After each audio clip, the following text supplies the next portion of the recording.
All right, let's lower that music down. Hey everybody, welcome. Sports Goose, number 96. Yes, indeed, 96. We're millennials now. Yeah, 1996. Good year for the What were you doing Panthers. in '96? I was probably playing Sonic 3D Blast on my Sega Saturn. That's probably what I was doing. Or watching Rocco on the TV there. That's probably what I was doing. One or the other. And the Panthers are doing well that year, and they're doing well tonight. They're already winning. I'm not used to the Panthers being good. It uneases me in a way. I'm always waiting for the downfall. I'm like, what's gonna go wrong? What is gonna go It's a wrong? long season. Can't get the hopes up, but you might not be able to be pessimistic just yet. No, I'm happy. I'm riding the gravy train right now. I'm really good. I'm really good with that. Oh yeah, by the way, I'm Francisco. That's Charles. Andrew may or may not join us. He is currently on his world tour. He's currently trying to avoid the cops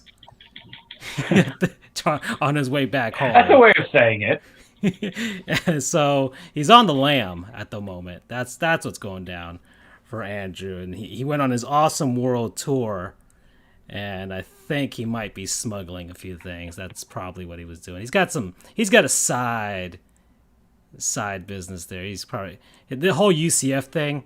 Loving, I bet it's a front. It's a front, like The Sopranos. All right, he's not really in waste management. That's what I.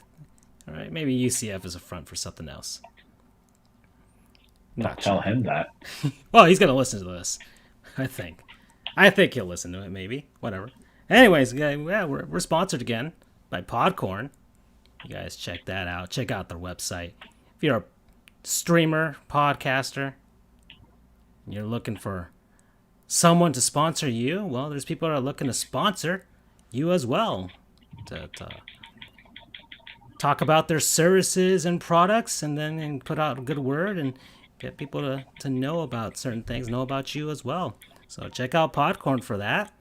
In the podcast version, it'll be in the link in the description. Heck, even the video version, I'll probably pop it in there as well. So thank you to Podcorn for sponsoring the GOOFS for a second time. Thank you, Podcorn.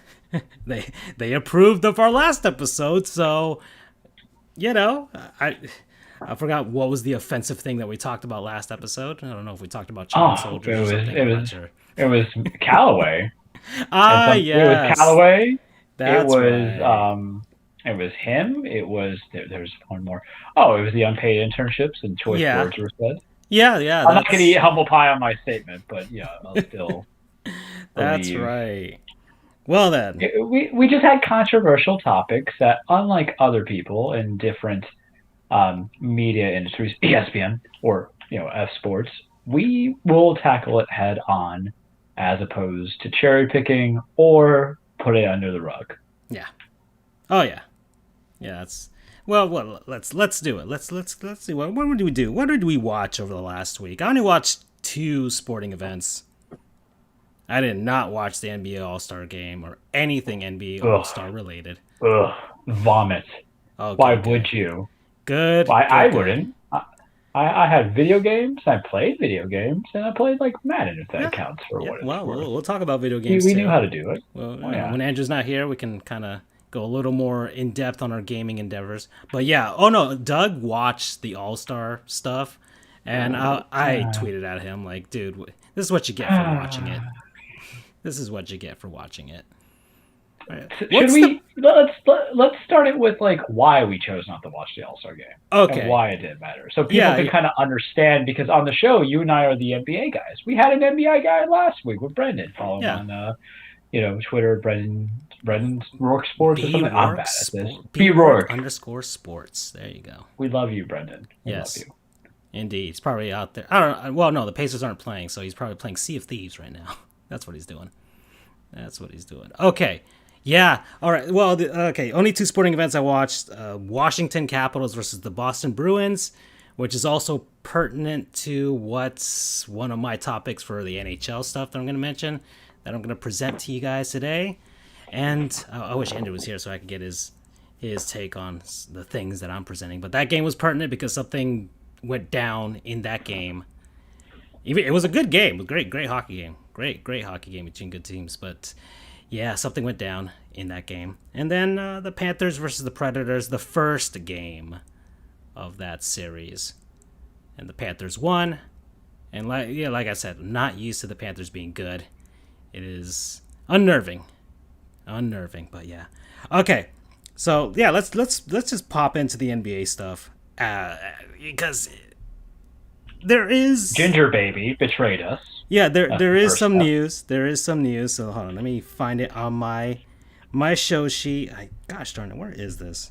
Side note, I feel like too many things have happened within all sports. I don't think people realize it's hard and rare for us to plan anything. And then lo and behold, as we plan stuff, boom goes the dynamite. Yeah, stuff Holy happens. crap. Yeah. Oh yeah. So much stuff. All right, so NBA. So yeah, let's go. Ginger Baby. Blake Griffin. Ginger Baby. Heads on over to Brooklyn. He's on there with the 1-year veterans minimum. He's going to wear number 2 because the other 2 numbers he's worn in his career are retired in Brooklyn. I was going to say Jersey, but Brooklyn.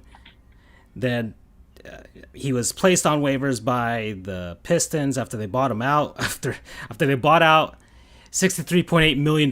That's how much they are paying him not to be there in Detroit. And that's a lot, right? That is a ton of money to not be in a city. I wish I could be paid that much to not be anywhere. But yeah, the Pistons will be paying him. And yeah, this is kind of like a little tryout for him with Brooklyn.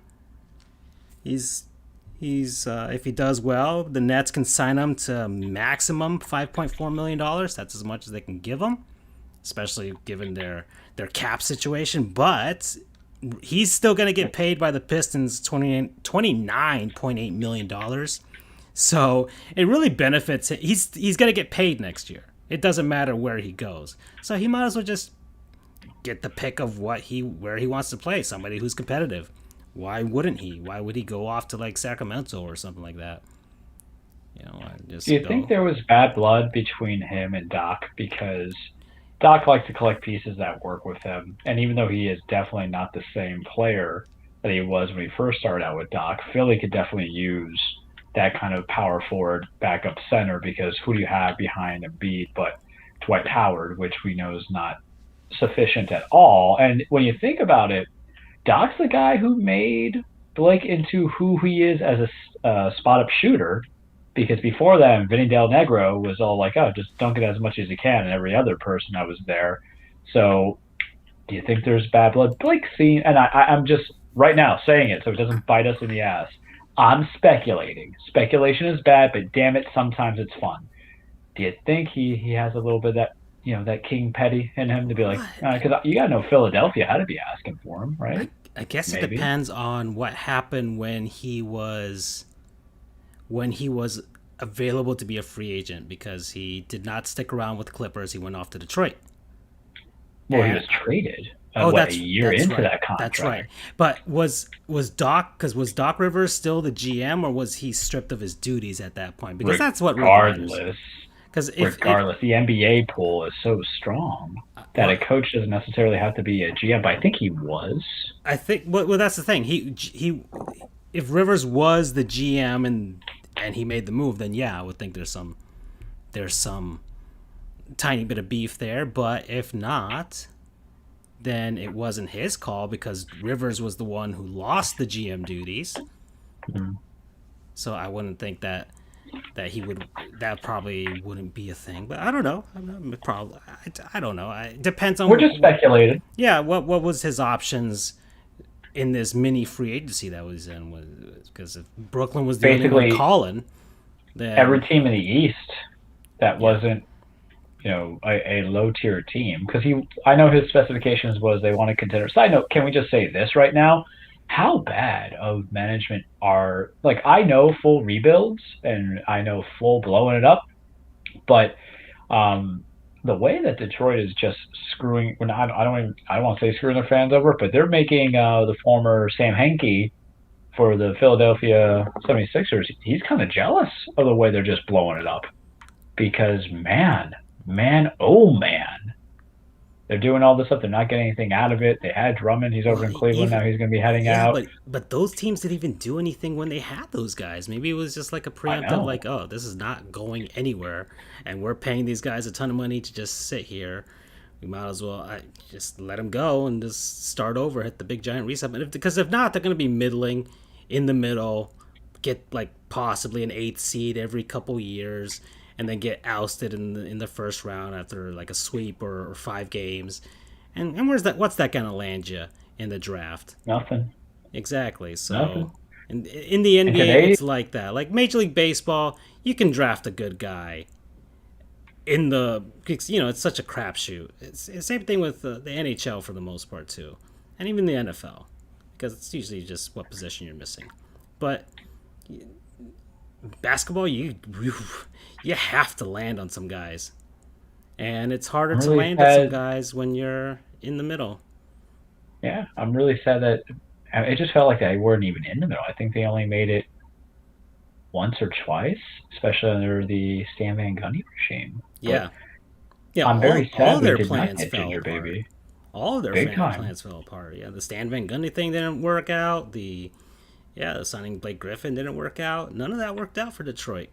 Then they moved into a new arena, and their Detroit sports is in a dire straits. I talked to my boss. He's from Detroit, and last time he was here. I talked to him. I'm like you guys are not doing so hot over there. It's like, yeah, it's been trash for quite a while for all the teams. When the We when went the through the whole Lions and the Red Wings yeah. are your biggest hope.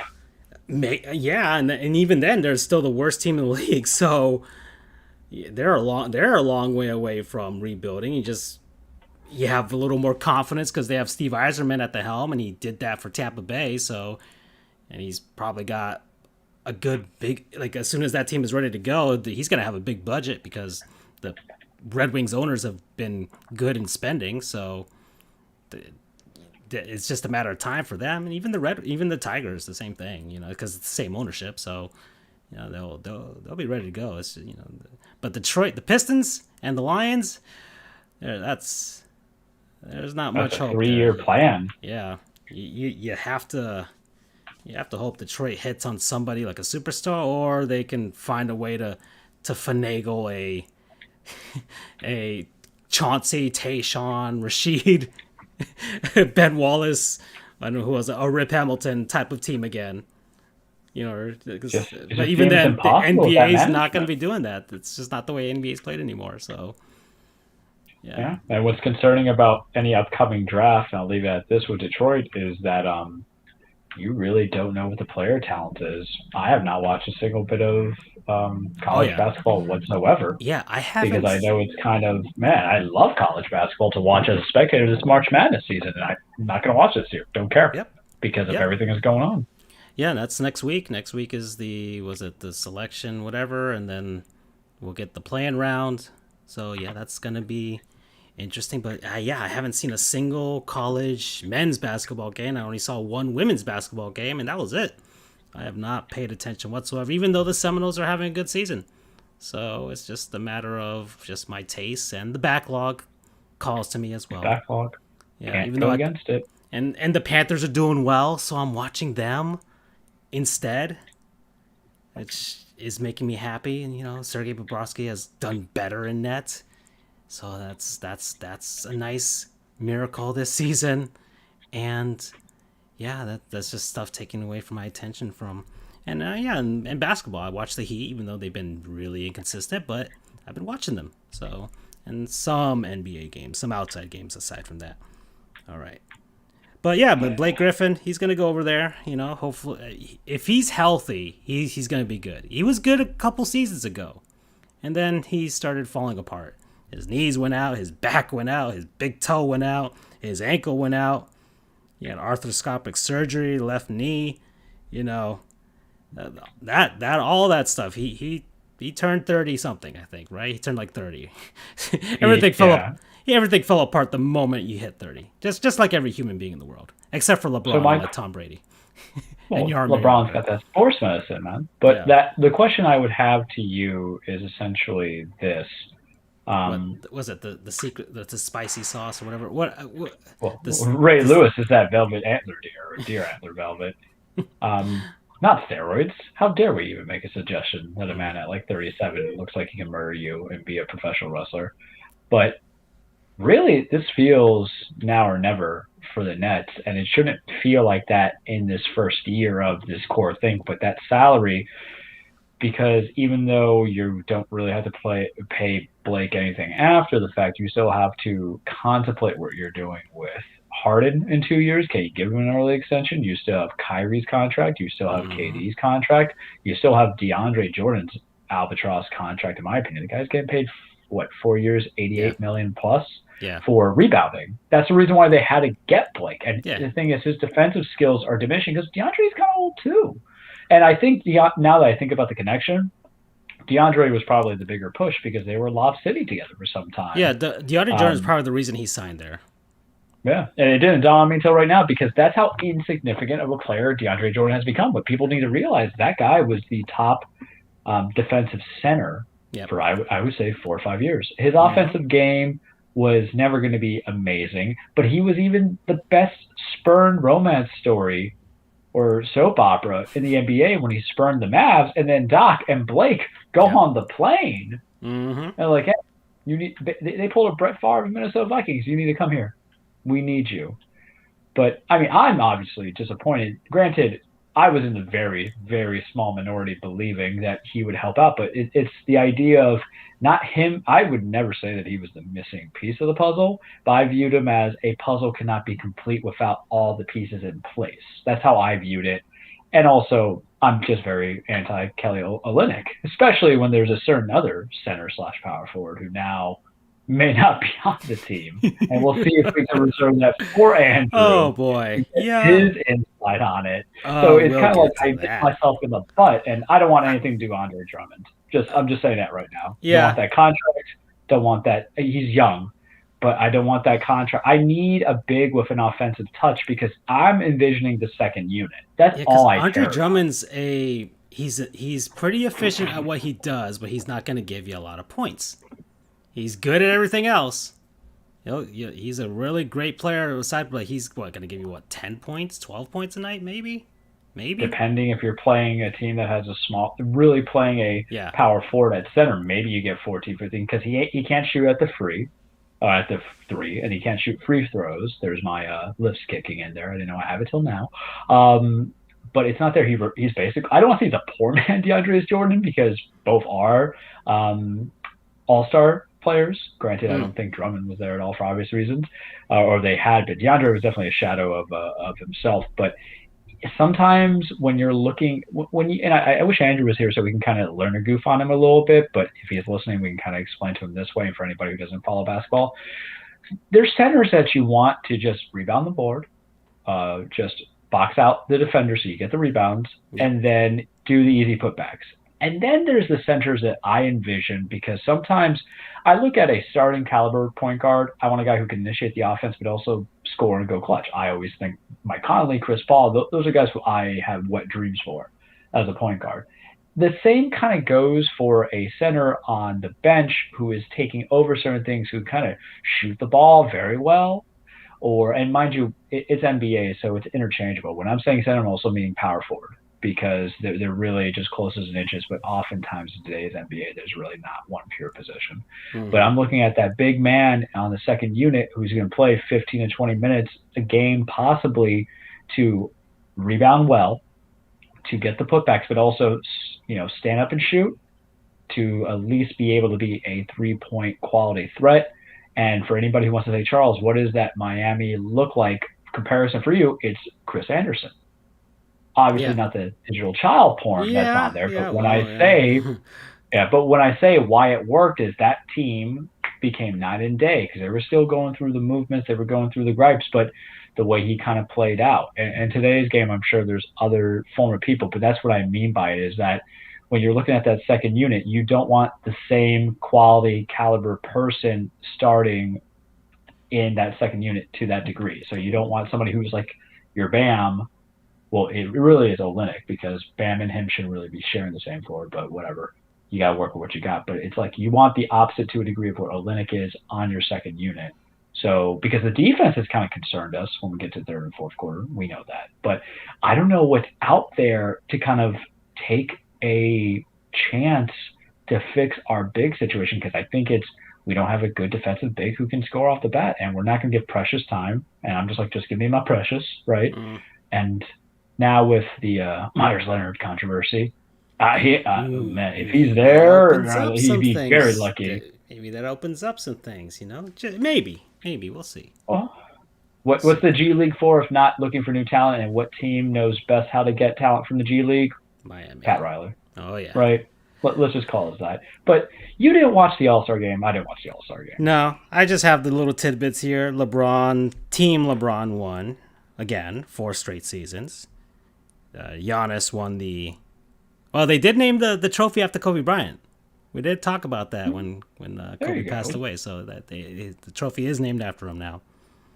And did you see Kyrie's push about changing from Jerry West not being the logo? Oh yeah, we talked about that, but it doesn't have that same effect. But I can get it where Kyrie's coming from. But the problem is that there's been so many great players in this generation of basketball, and I'm saying last 30 years. And if you're going to change the logo from Jerry West to anybody, I would think it'd be Michael Jordan. Gotta be Michael. But of course, his most iconic symbol is for a company, so that's the other thing. I mean, I know this sounds terrible, but I'm gonna say it too. If you don't do a player, you should do a coach, and the only coach that would make sense is Phil Jackson. And Zen Master's a dick. Just Phil Jackson with his arms crossed and just like, and you can like the little silhouette of his glasses or something. But if you're listing out the best of the best in basketball, and I understand Phil's not out there on the field, but he played. Yeah, he played. He has all those If you want the full Pat Riley, effect? because Pat Riley played, he coached, and he won as an executive. He got 3 rings in all 3 fashions right there. If it's not Pat, and that's not us doing our Miami grandstanding. Phil, went to New York, and that was fun. The only person I can think of, if you don't want to go that far out, would be one man who's actually a 2021 Naismith finalist as a coach, is Bill Russell, because Bill did coach the Celtics. That's true. Yeah. 68, 69, back to back. When there was like player coaches. That was back. So I mean, if we had to switch it, because the problem is the last 20, 30 years, same but different. But to still, quote the interview. But Jerry West also fits the bill for because he played special advisor. And the reason he didn't win more rings is because Bill Russell and the Celtics were in the way. But then he makes the great transition into like the ultimate executive / consultant for several, especially teams out west, several teams. Whenever like you're struggling, hey, maybe the Pistons, that's probably what they should do. Probably just get Jerry West on the line. Be like, we'll pay you whatever you want. I don't care. We'll give you Little Caesars every day, and you fix our team. Or you tell us how to fix our team. So. Just you get our pizza that has no sauce except for one bite that you take in. Get that. There you go. Get that hot and ready. But. So I know Doug watched it, because follow Doug OG on Twitter. Doug just got an Xbox Series X. There you go. Maybe we'll get him to do the Goof Gaming one day with us. But can we just say I'm sick of like the no names for some of these contests?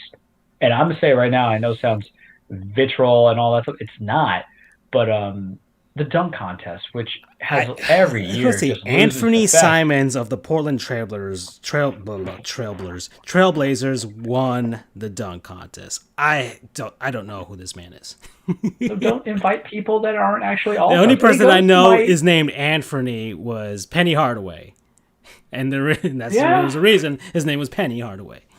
Because I'm just saying is that I can understand rising stars versus currents, but the whole thing was that you're still trying to get people to view there, because I don't want to call them no names. They made it to the pros. They Yeah. obviously have some minutes starting out, but I'm going to No say it to names this in way. relative to the real all stars. It's the equivalent of watching and one dunk contest on YouTube. Just saying Yeah, it. There is no, yeah. because I think the last few dunk contests I enjoyed, and I didn't Heck, enjoy the you Zach know what? Levine That'd be a ones. good idea. Add one the top dunkers versus NBA top dunkers. Why not? It's all a specialty show. Yeah. Because half of those guys can't even look. Because I'm gonna say it let's see if right the now. amateurs, quote unquote, are better than the pros. Well, I think you would agree with me on this.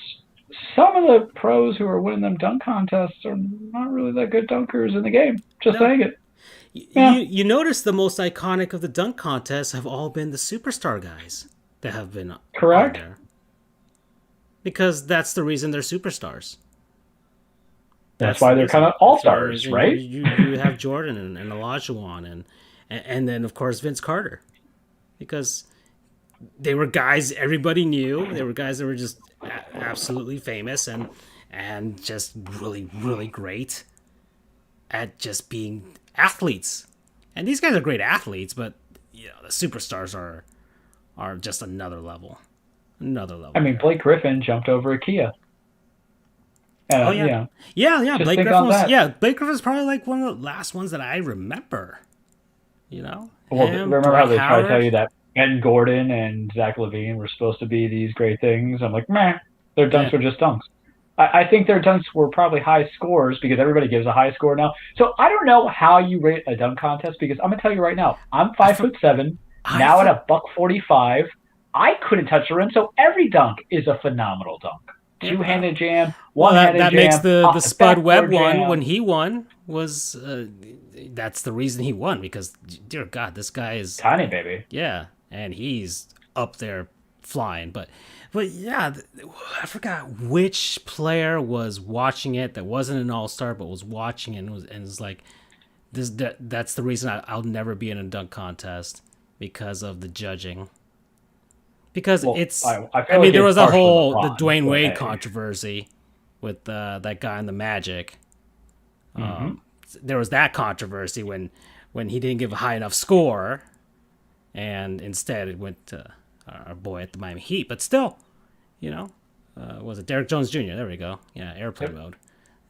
But still, like it's so subjective. I don't know what you can do. I don't know if there's like an AI that you can create or something like that to make it better, but it's I not. mean, really, It's this is one of the few times when you where I would say compare fan like voting works. cause nobody watches the Pro Bowl, all right, so I can't No, tell you not at any all. of the events there, but like the only equivalent is, I mean, the NHL has their All Star game, but it's all just like the extraneous stuff is like the skills competitions and maybe the hardest shot is there or fastest skater, but really there's nothing in the NHL that's equivalent to the dunk contest.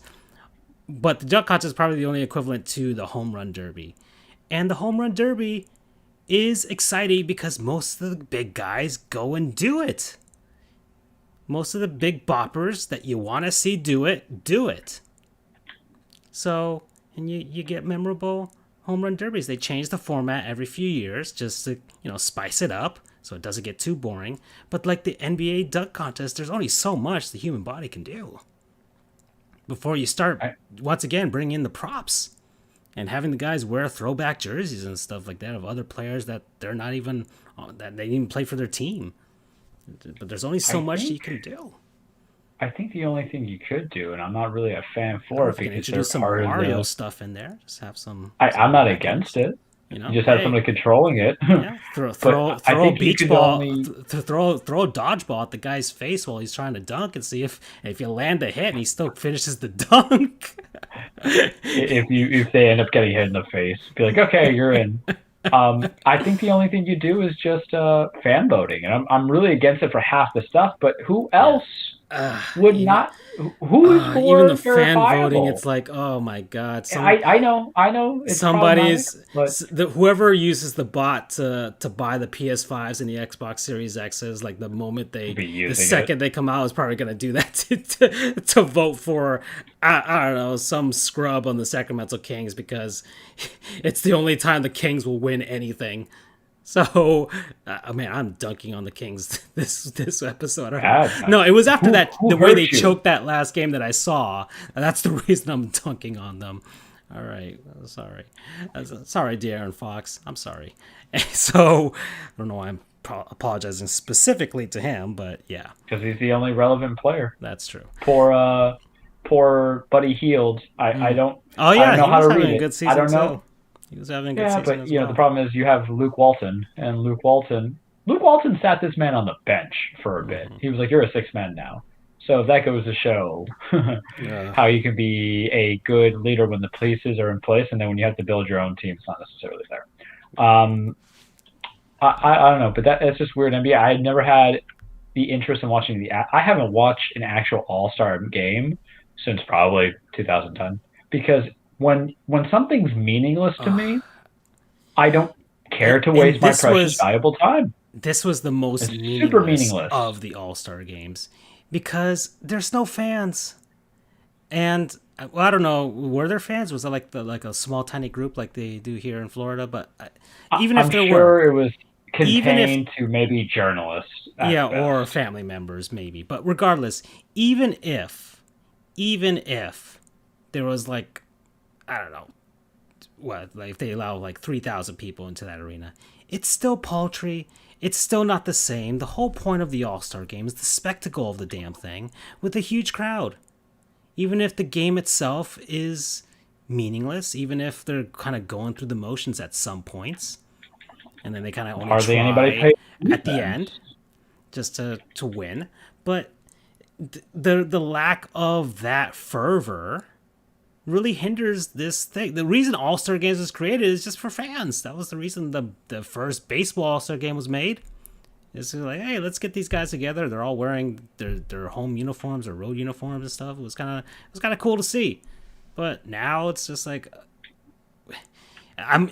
we might as well have been watching some guy playing NBA 2K on Twitch. We might as well have just been watching that. Are you disappointed that Donovan Mitchell just didn't go up and punch LeBron in his face? I was hoping on that. That is a weird feud going on. But the Jazz, they can't afford to lose the man. They don't. He would have had to punch LeBron so hard it would have concussed him and kept him out, Sidney Crosby style. The people. There's some people who call him. There's some people who call him soft, but.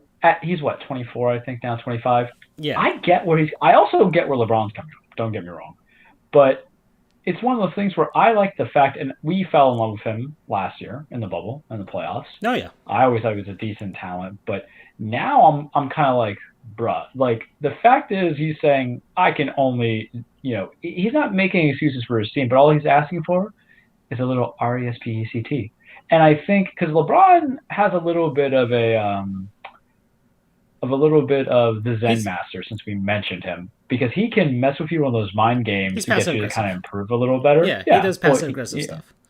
He's not Mr. Twitter fingers like Kevin Durant, and sorry Kevin, but you do have you have more burners than a man cheating on his fiance. Just he does the backhanded compliments, Yeah, and so for Donovan, who is a perfect personality, I think for Utah, it's just straight up be like, I don't give a crap about what this guy's got to say.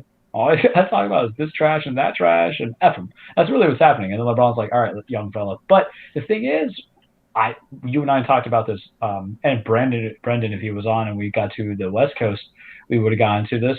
We don't view the Clippers as a threat to LeBron's legacy. We view the Jazz as for this year.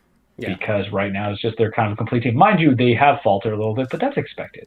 What people need to understand is in basketball, it's rare for you to be number one throughout the whole process of it, I would say.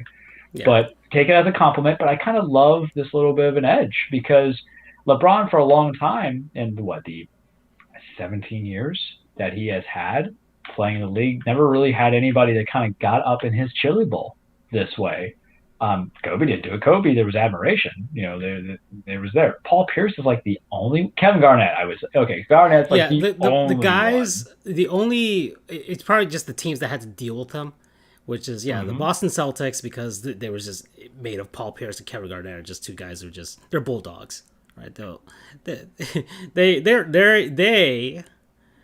They are from the streets. especially Paul Pierce. He's from South Central, okay, which is probably a rougher neighborhood than LeBron is from, for sure. So there, those guys right there, and then of course you had like the Spurs. The Spurs, what they did it as a team, right, and they did it quietly.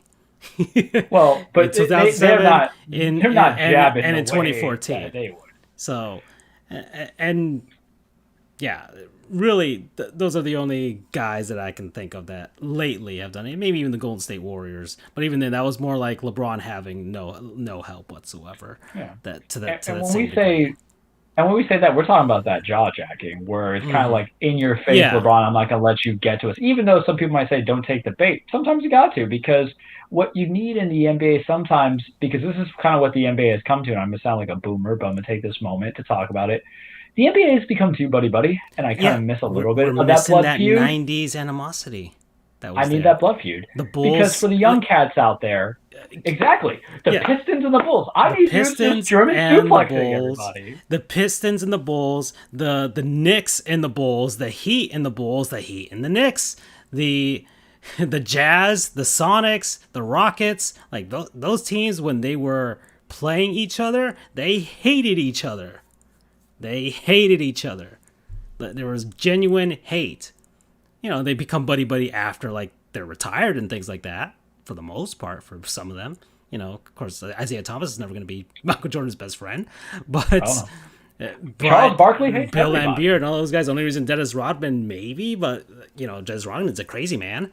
So, when he's hanging out with Kim Jong-un. But, you know, that animosity, that hate, there's, and it's really in a lot of sports. I mean, maybe the NFL, you could, in the NHL too. NFL and NHL, because of course there's hitting. When you're smashing everybody into each other, you're gonna get some animosity. All right, you had the Titans and the. Oh my God! And the Ravens. Cortland Finnegan you had and Andre that. Johnson. I'm talking you about had that feud right there. All right, the Anybody NHL. Jalen Ramsey. The NHL is full of them. All right, we almost had the Flames and the Oilers last year, which honestly, had that playoff series happen without the pandemic, it probably would have been incredibly bloody and incredibly awesome, and everybody would have probably wanted it to last 7 games. But yeah, that. Who can forget A-Rod getting thrown to the floor like a punk ass? Oh yeah, the Red Sox and the Yankees throwing down as well. Major League Baseball needs some of that douchery as well sometimes. Well, that's why we put our faith in Bryce Harper, who was a topic of conversation because my Manny friend Machado is a Braves also fan. is a guy that pisses people off. So, that's like he has a punchable face. You remember our old game that we used to do a couple segments? I just watched the video on YouTube. I just watched a channel on YouTube which is growing right now. It's called Baseball Doesn't Exist. And yeah, he's had some pretty good videos, and I guess because I cheer for the Marlins, so it doesn't really matter. But I've seen the ways of Manny Machado, and he's a douche. He is a douche, man. He is a baseball. He's douche. not Johnny Hustle. And guess who his favorite player growing up was? A-Rod. Yep. And here's the thing: we feel old because A-Rod to us, in theory, shouldn't be that long ago. But Manny Machado, we realized like 25, maybe a little bit younger, and we're like, oh God. Yeah. But A-Rod was the douche. Yeah. And it's weird because he came from a couple years after as the most non-douche player in all sports in Ken Griffey Jr. This guy, Baseball Doesn't Exist, did a video about A-Rod as well, to give you some more context. And what Jeremy Taché, who a friend of the show, popped on a few episodes ago, when he said that A-Rod is a sociopath. Oh, he is incredibly right about that. There are, I don't know, somebody has to be doing their PhD dissertation. Somebody has to have done one on A-Rod, because that man should be examined. Man, oh man, where did we go off? You know, I have to love him. That's it. We went where we went. You don't have. He's the awkward. He's not the awkward uncle at Thanksgiving dinner that you want to be left alone with. The Oakland A's celebrated their 1989 World Series championship, and they had to invite Jose Canseco. Yeah. and he was there, and Mark McGwire didn't show up. You know, of course, McGuire's like the hitting coach for, I think, the Padres or something like that. So he has an excuse. But of course, even if they had a day off, I don't think he would have shown up because Canseco was there. I'm sure if the Yankees do a 2009 reunion in 2029, and Derek Jeter still owns the Marlins, and A-Rod's invited, I'm pretty damn sure Jeter's gonna be like, yeah, the Marlins are playing. I got to be in the building. I can't show up. Just have my video at Yankee Stadium, like saying, "Hey, thanks for celebrating our championship." You know. So yeah. Okay. Man, we went off. Where are we? Well, we were talking about NBA All-Star and how it's lame. Yeah. Well, so I think that concludes on NBA and all our talk there. Okay, let me get a smaller segment out of the way just to make the transition here, because I think I'll leave the hockey stuff to the second half. So let's pop in here. So there's some good announcements for the people who are going to listen to hour 2, or presumably hour 2 and 15. Mm-hmm. We got stuff about hockey. We'll disclose to that. Oh yeah, some stuff. I'm also kind of hoping Andrew does show up so he can talk about it, because he is excited. And for everybody, we literally don't know. Sometimes he'll just pop in the whole time, like during his studies. He's like, I'm not going to be on it, and we just hear this dulcet tones and excited breathing, and we're like, oh God, he's here. So kind of like Candyman. So I'm doing a You Go Girl this time. Okay. We haven't had that in a while. It's Women's History Month, so we must do a You Go Girl. I'm hoping to do one for each episode to finish out the rest of March. And this one's a good one because it is recent, it is pertinent, and she did some things. Renee Montgomery, everybody. So Renee Montgomery. WNBA, drafted 4th overall in 2009, went to UConn, won the 2009 national championship because UConn women's basketball is dominant, to say the least. That's an understatement. Yeah. So, omnipotent? Yes, indeed. So she won the Honda Sports Award, which is the best women's college basketball player in the country. Her final year there, 2009. She played between 2009 and 2020. She played in the WNBA as well as some overseas teams as well, but mainly the Minnesota Lynx, the Connecticut Sun, the Seattle Storm, and finally the Atlanta Dream. And keep that in mind. She won 2015 and 2017 championship with Minnesota. She made the All-Star team in 2011. She was the 6th Woman of the Year in 2012. She has done some broadcasting lately. Fox Sports Southeast. She's a studio analyst for the Atlanta Hawks. And she has her own podcast, Take Line Podcast. So we don't compete with her, obviously. We're at the bottom. We're at the abyss. If she would like to join us, yeah, and we grace her and her excellent podcast with our presence and misinformation, we'd be happy to do that. Indeed. So, but yeah, this is the big power move that she's made. She's now part owner of the Atlanta Dream. Much congratulations. So, but there is a story to all of this, and I shall present it to you guys. So, a woman by the name of Kelly Loeffler. She was a former U.S. senator, and keep that in mind as well, from the state of Georgia. But she is a businesswoman, and that one. She co-owned the Atlanta Dream with another person since 2011.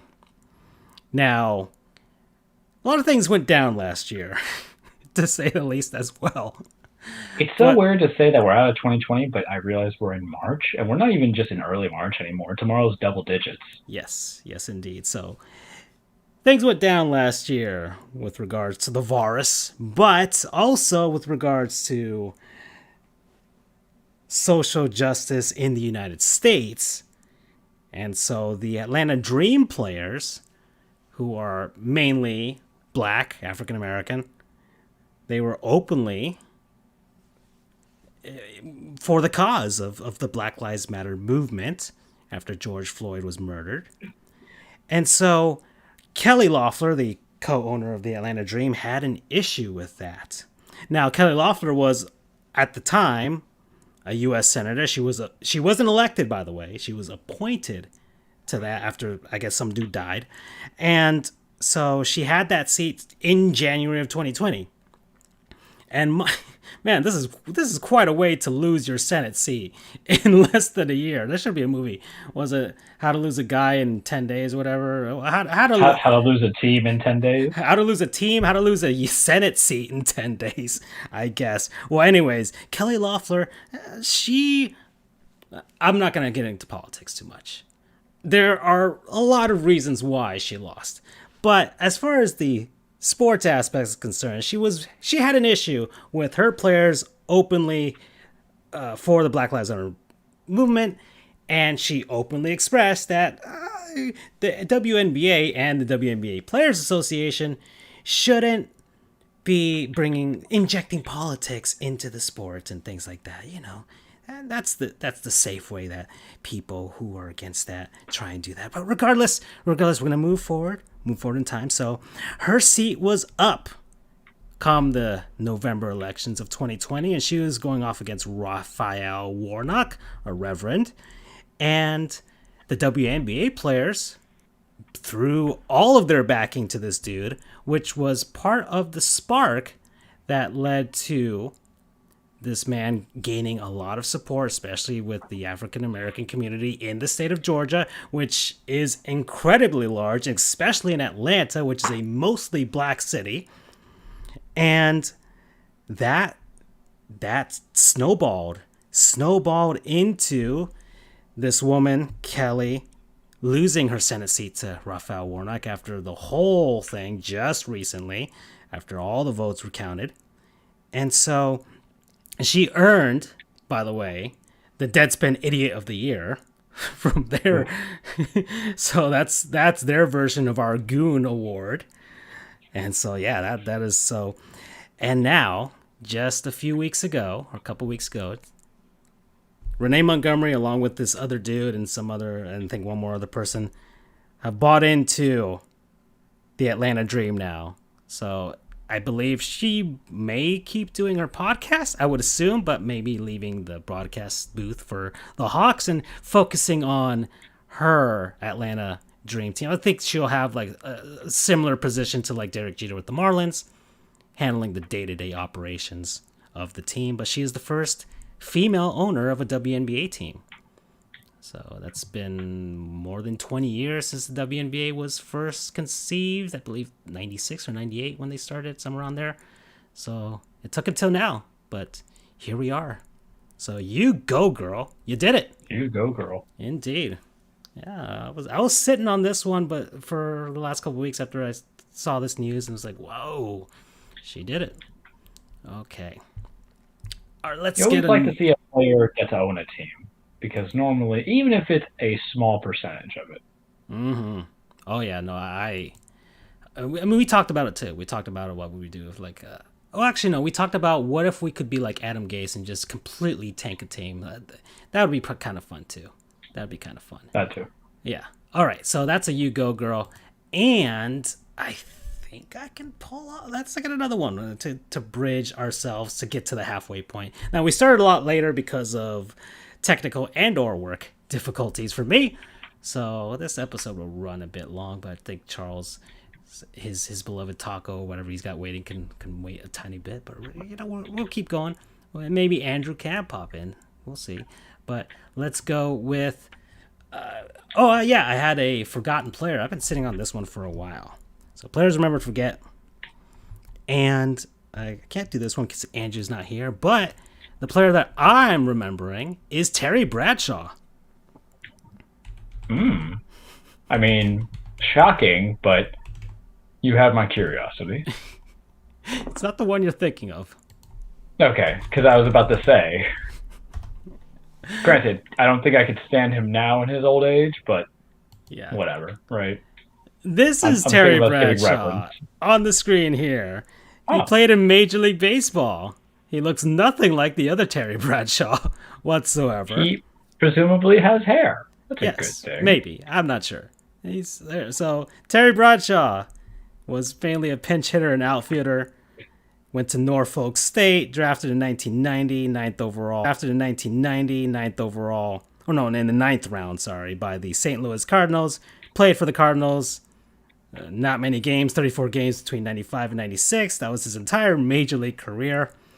162 games. And actually, no, wait, yeah, that's it. That's his entire major league career, and only 262 batting average, and 17 hits, 65 at bats. But his post career has gone well. He currently is the hitting coach of the Kansas City Royals. He's been doing that so since. Yeah, yeah, there's some prospects there. How long yeah, has he been doing it for? yeah. Then well, the Royals just flipped for Andrew Benintendi as well. So that just I don't know. Well, I guess they're looking towards the future there. But okay, well, he's the hitting coach since 2018, but he's been with the Royals staff since 2000. So he's been on that team for a long while. He's been So through technically, all he's of the got a World bad. Series ring. And that's what I was going to get to. He won a ring in Oh, 2015. He was the minor league hitting coach or the minor league hitting coordinator from 2013 to 2017. So some of the guys that were on that 2015 probably passed through one of the teams that he was on or saw him in the minor league system, and so he helped develop those guys, and now he's up in major leagues, and we'll see where his career takes him after this. But there you go, Terry Bradshaw, 2015 champion. All right, we remember you, dude. We remember you. Okay, well, there's 8 minutes, and I can stretch my hatred for Sonic Lost World for 8 minutes. well, Okay. side note, Andrew messaged us saying that he's parked and can talk for a few minutes. So do we want to do the Andrew cameo? Maybe have him tell us what the tour of the islands looks like, if What? he's available. Well, whenever he wants to pop in, I told him whenever he wants to pop in, he can pop in. I So, will message him.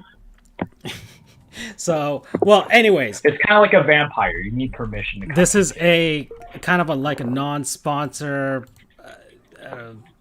well, an anti-non-sponsor, really. Really, that's what this is about. Because, Andrew, you here? Yes, I am. Okay, I hear you faintly, but you're there. You're there. I'm So on you went on your 90%. awesome grand world tour. World, quote unquote, but yes. And you did show us some pictures of your beloved UCF. I didn't call it a front for drugs or anything earlier in the show. No, sirree. You're gonna die later, but okay. Oh boy. So, anyways, and of course you got to sit down and lounge next to the beach, listen to the ocean waves crashing along the shore. It was So, lovely. It was much needed. so you went to you went to India Atlantic, right? Yep, in the Atlantic. In the Atlantic, Um, Florida. which, for those who don't know Florida or kind of know a little bit about Florida, it's right next to Melbourne, which is about North of an Charles. hour, about Mhm. an hour or so east of Orlando, Mm-hmm. more or less. So, all right. Now, you went to UCF. Any sort of, I'm sure you visited or looked around the facilities for your sports, but you did see a softball game. So, what did you see? Well, number, I believe, 22 UCF faced off against number 2 Arizona, the Wildcats, and we took them down. It was the end of a extended winning streak and an even more extended streak of not being shut out. We took them down 2-0. Um, it was it was a very tight game. I will say that. It was a few timely hits that, well, I didn't see the first run because it happened as I was walking into the stadium. Um, but I am under the impression that it may have been due to an error because I saw there was an error on the board and there was a run. But anyway, but it was a tight game. I think Arizona had like 3 or 4 hits. UCF had 3 or 4 hits. It was tight, but UCF eked it out. They got it done. They pulled off what they needed to do and took down number 2. So that's a huge resume booster going into conference play in a few weeks. Mm-hmm. And they've got a nice skyline at their ballpark because it's got the football stadium in the background. Indeed. The softball stadium is located southeast of the stadium. It's got everywhere you look at UCF is very pretty. And I'll show you guys some more pictures of what I took, but some guy said that USF is prettier than UCF. Having seen both campuses, trying to be as unbiased as possible, there are areas that USF is prettier in some regards, but overall, it's definitely UCF hands down. Okay. Anyway. Well, we all know it's better than UF. They're all better than UF. True. Yes. Okay. Well, so far we've talked NBA, so you don't have to worry about that if you're going to stick around for that. And we're about to hit the halfway point. If you want, we could do a non-sponsor early so you can at least get that in. I have just a few minutes, so I'd rather get off my chest what I need to get off and then head off to... Is it Gottlieb's Goons? Yep. Okay, well let's head on over there then. Let's do it. Let's get it over with. Myers Leonard, everybody. Well, I'll let you. Well, I'll explain the best that I know because I didn't really see much of it. I just saw the actual. I saw a tweet with the clip in it. Oh, it's really it is what it is. There's not much more to explain. So, all right, I will explain this to introduce you, and then you, being the demographic of people afflicted by this, will get what you need to say. All right. All right. All right. Unfortunately, our beloved Miami Heat finally have a goon. Me and Charles, but yeah, Myers Leonard. He. Oh man. Showed his real colors. I don't even call it screwing the pooch. You know there's bound to be a problem when someone has 2 first names. Yep. That's a huge tip off that someone is going to be evil is if they have 2 first names. Oh my god. Okay, so there's so many things. Okay, so Myers Leonard was on Twitch playing what was he playing? Call of Duty? Yeah. Because, of course, he was playing Call of Duty. Probably Call of Duty Warzone, most likely, the Battle Royale one. And as many people who play military first-person shooters are wont to do, he said something incredibly offensive. But not offensive in the sense, he used the curse word. Because, we all use curse words. I mean, Charles is like, does nobody say... motherfucker like an adult anymore. I don't get it. I know when I get angry, and I get angry often, I either say bullshit, like a typical, person, or I say motherfucker. Yeah. So no, that's not Myers Leonard. Yeah, but Myers Leonard and a lot of other people tend to go the more racial, anti-religious, ethnically offensive, anti-Semitic routes, and Myers Leonard did it this time. And oh god, the excuses. If that excuse from Uprocks is even real, that he said that, he claimed he didn't know what the word meant, then oh boy, this man is 29 years old. There's no way All right, you went to school, good sir. University of Illinois at Urbana-Champaign. Okay, well, I guess that's a regular University of Illinois. Anyways, he used a racial slur or ethnic slur against Jewish people, anti-Semitic, and Andrew Sagona, you are a Jewish man. I already saw what Gabrielle, who was on our show a few weeks ago, she is also Jewish, and Jeremy has tweeted a huge sigh on his, and he's also Jewish. Andrew, you are Jewish, and you have a few minutes. Please tell us what you feel. Well, let me start off by saying that if it is true that he didn't know what that meant, I actually think that that's worse than if he knew what it meant. Now let me explain. So I'm not going to actually say the word because it is. I've avoided. It's basically the Jewish equivalent of the N-word. Let's just say that. Exactly. First off, it's inexcusable that he said it. But I'm not surprised, and I don't know anything about this guy. I didn't even know he existed before today. But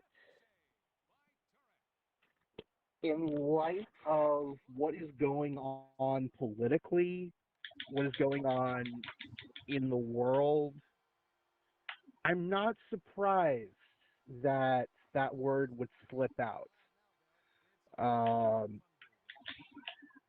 It's Jews have been scapegoats for thousands of years, going back to the Romans. I won't delve too much more into the politics and the religion of it because this is sports goofs. We don't dive into heavy stuff, but I digress.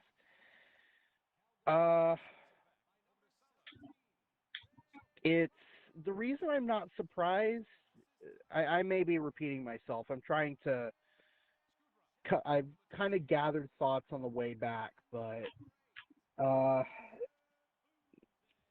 it's anti-Semitism's been there forever, basically, and over the past few years, it's kind of resurfaced in a more explicit way. It's always been there. You'd see the occasional firebombing of a synagogue or anything like that, terrorist attacks, you name it. That's all the explicit stuff that you see in the news. But always simmering underneath was the shit like Jewish space lasers. Yes. The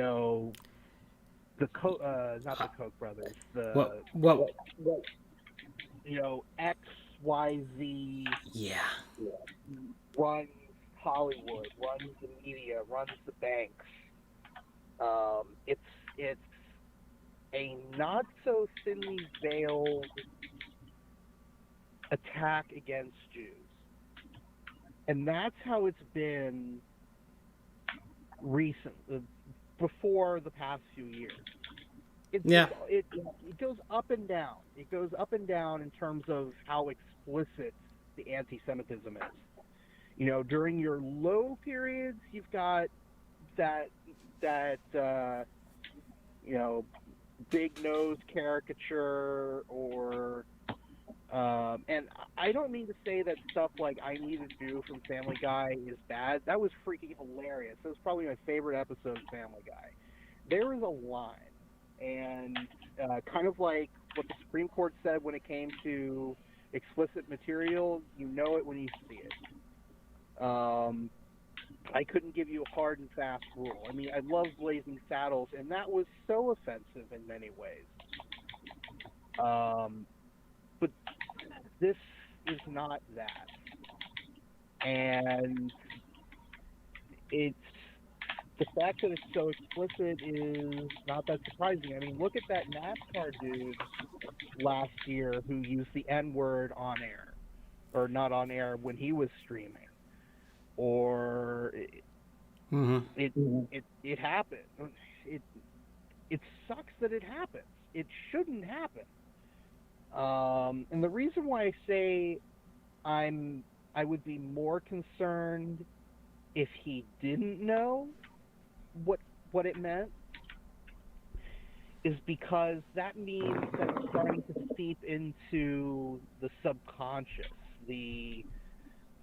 It's becoming a more accepted way of speaking in society. Or it's been thrown around so freely in the first-person shooter online community that, it's like it's been null. It's like it's numbed people to it. I don't know. I'm not even sure. Yeah. Desensitization is that's a better word. Big problem. It's like the R word. That is highly offensive to people with disabilities. But it was thrown around so much. Hell, I heard kids in middle school using that word. Oh yeah. Or Black Eyed Peas, "Let's Get It Started." The song was actually originally called "Let's Get Forward." Mm-hmm. People with disabilities are starting to kind of pull that term back into it is a derogatory term. Same thing with black people.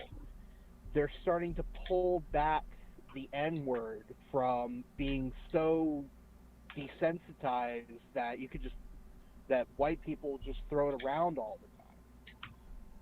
If Mr. Two First Names doesn't know what it truly meant and he just thinks of it as some kind of insult, like you said, motherfucker, you asshole. Douchebag, things like that. Yeah.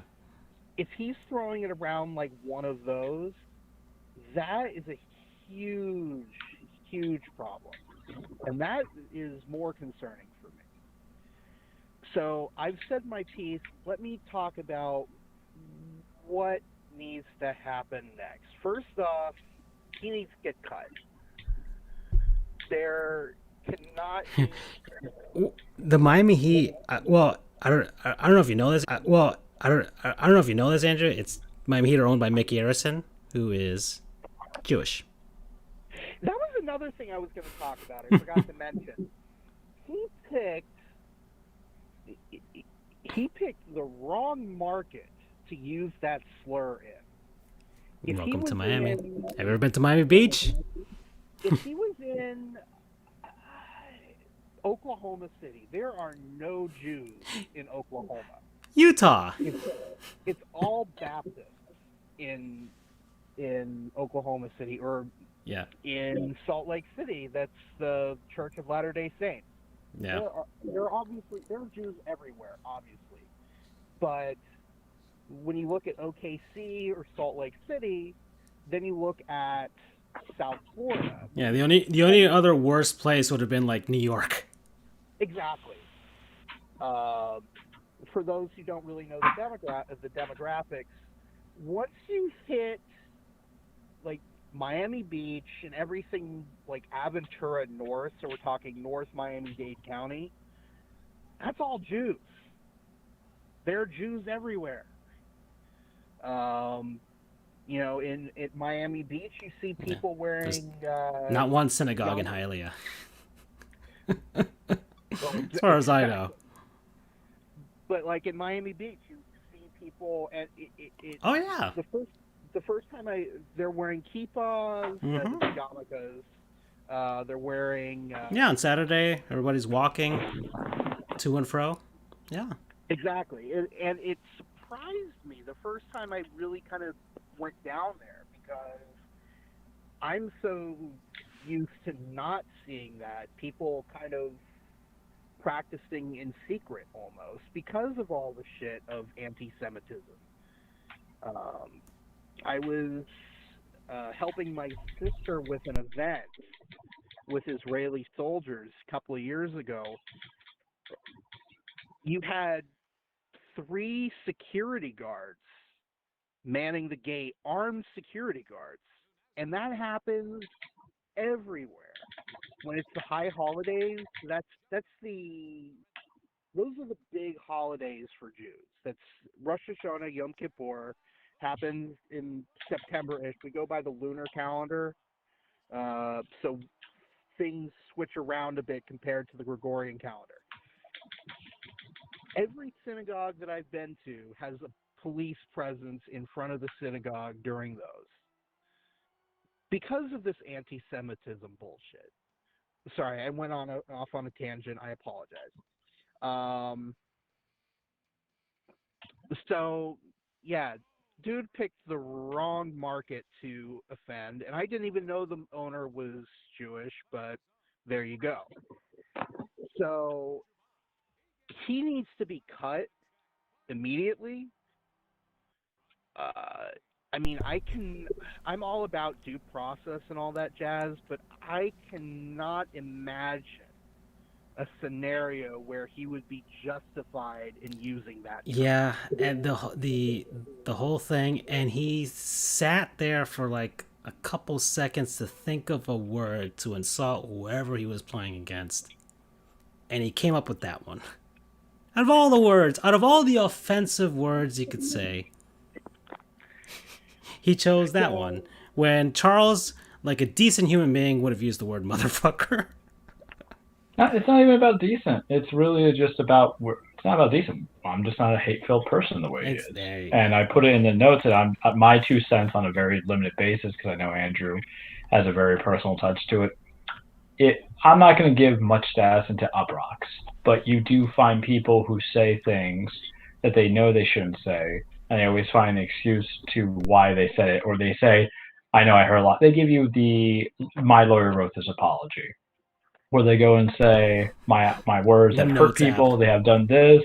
The notes app, my words have hurt people, we know this, but it's one of those things where, like, we tell people, and even though Andrew didn't know who he was, we know who he was. You know, not even because he plays for the Heat. I know he was in Portland. Yeah.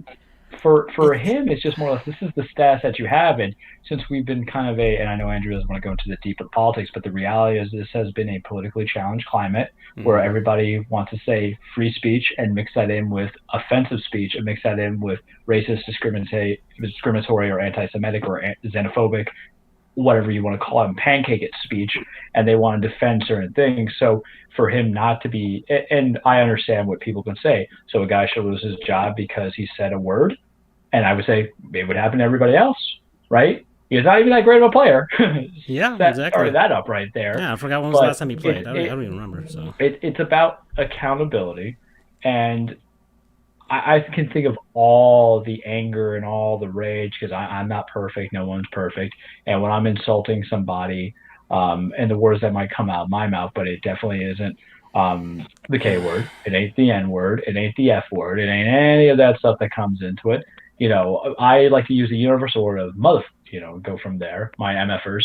But to say something like that live coming into it is who you are. It's what you say in the home. And you have status. You have something that the three of us do not have right now. We will be better than you, Myers. Maybe, hopefully. Jimmy Butler, come join our show. Please follow us on Twitter. FJOJR, Jeffrey Hollis, Charles the True. Follow us on Sports Scoops. I always have to plug. It's great. But we, 3 men, same age.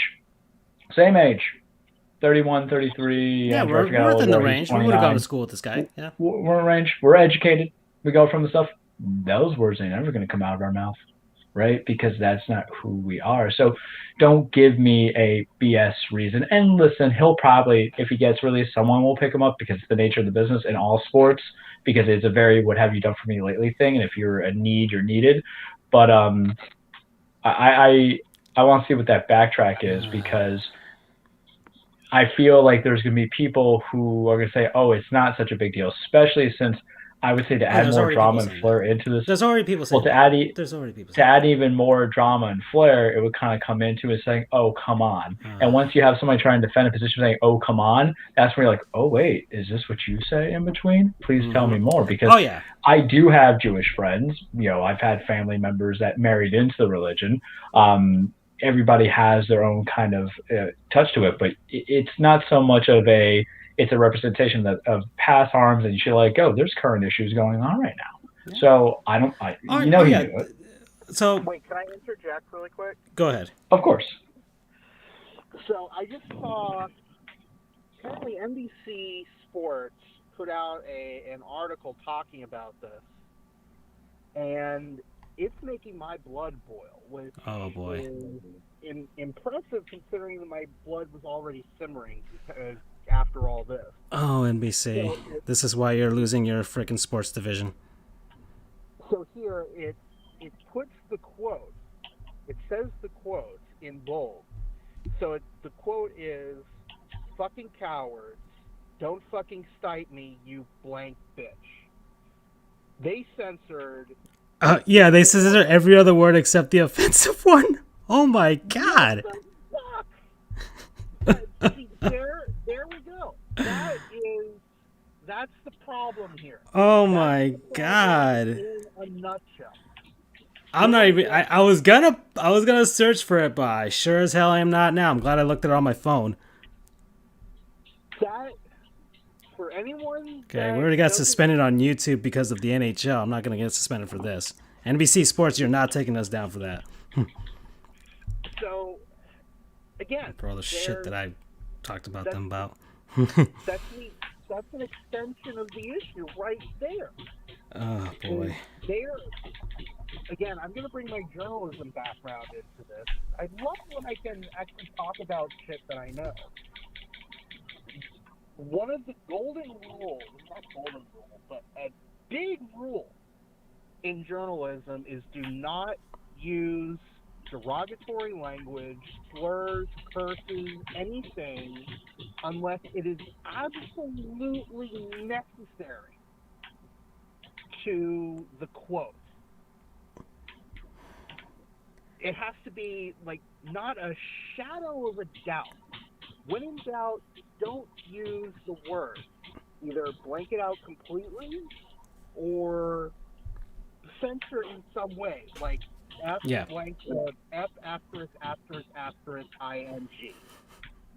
That is acceptable. But they didn't censor the actual derogatory slur. They somehow think that fucking is more offensive than the actual slur. That infuriates me. That is somehow even worse than his asshole using the term in the first place.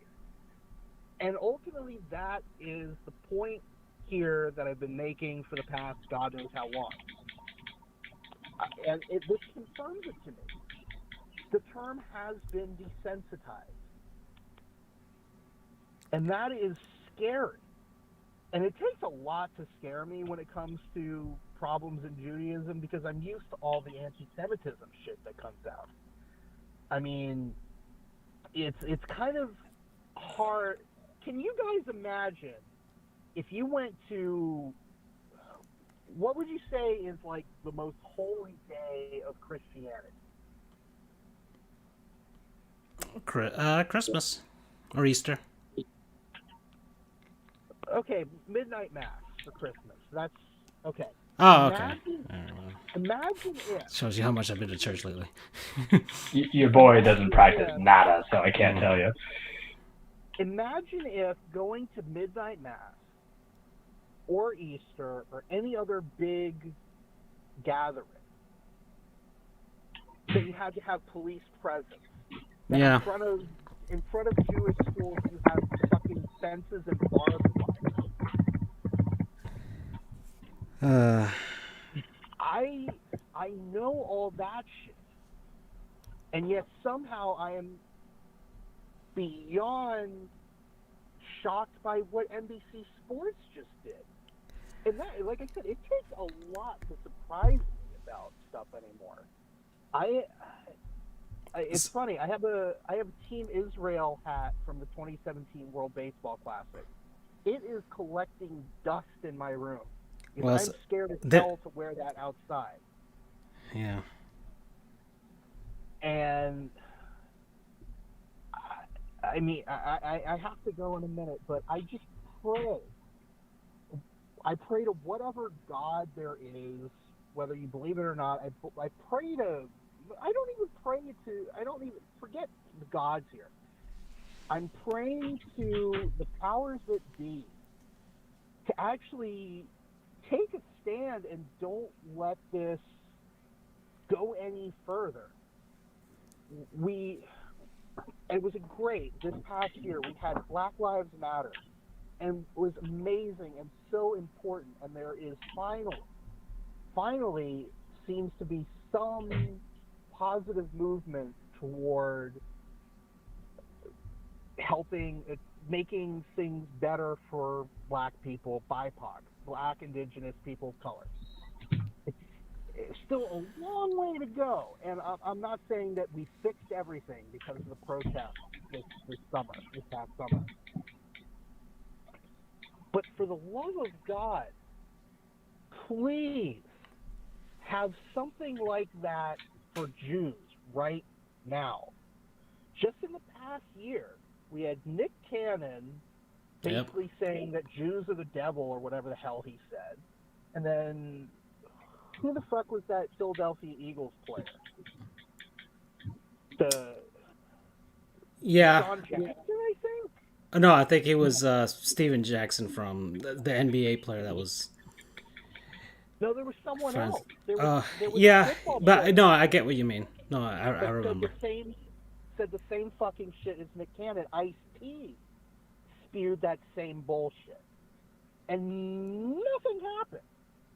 I'm hoping that maybe this time something will actually change.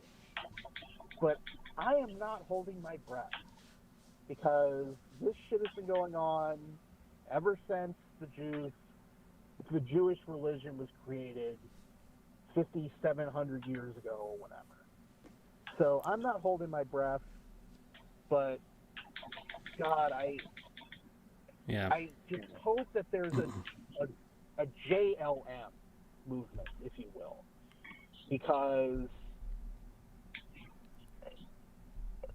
like I said, the term has become desensitized, and that's the beginning of the end unless you nip it in the bud. And that starts with this asshole getting fired, no team picking him up. Make it clear that you don't stand for this shit. Make him do more than just a little stupid public apology that probably his lawyer wrote for him. Make him talk to a Holocaust survivor like that football player did. I mean, Ray Allen, who, played for the Miami Heat, and I did a Let's Haul. We love Ray Allen. He would, because he was so moved by the Holocaust Museum, every time he would be on a different team, he would make it a point, every time they visited DC to face the Wizards, to take his teammates to the museum. Thank you, Ray Allen. You're my MVP. Oh yeah, Ray Allen's an MVP for life. That's an amazing thing to do. Or like Julian Edelman, who is Jewish, took whoever that football player was, took him to the National Jewish Museum, and a Holocaust survivor spoke to that football player. There's a Holocaust museum down in Miami Beach. Yeah, it makes sense. I don't know. It's next to the convention center. But Ray Allen lives here. He can take some people down and be like, "Hey, let's educate some folks." Ray Allen, come on the show. We'd love to have you and discussing this topic. You seem to actually know your shit. And we can talk about that miracle 3-pointer that you did in the finals a while back.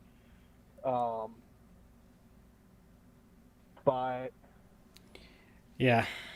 I could go on for an hour, and I've already taken up much more than I thought I would need to. But for our listeners out there, I apologize for when we say that we're the Marianas Trench of sports podcast. We mean we'll talk stuff about like cornhole. Yeah, well, every once in a while, an oil tanker will sink down, and we got to deal with it.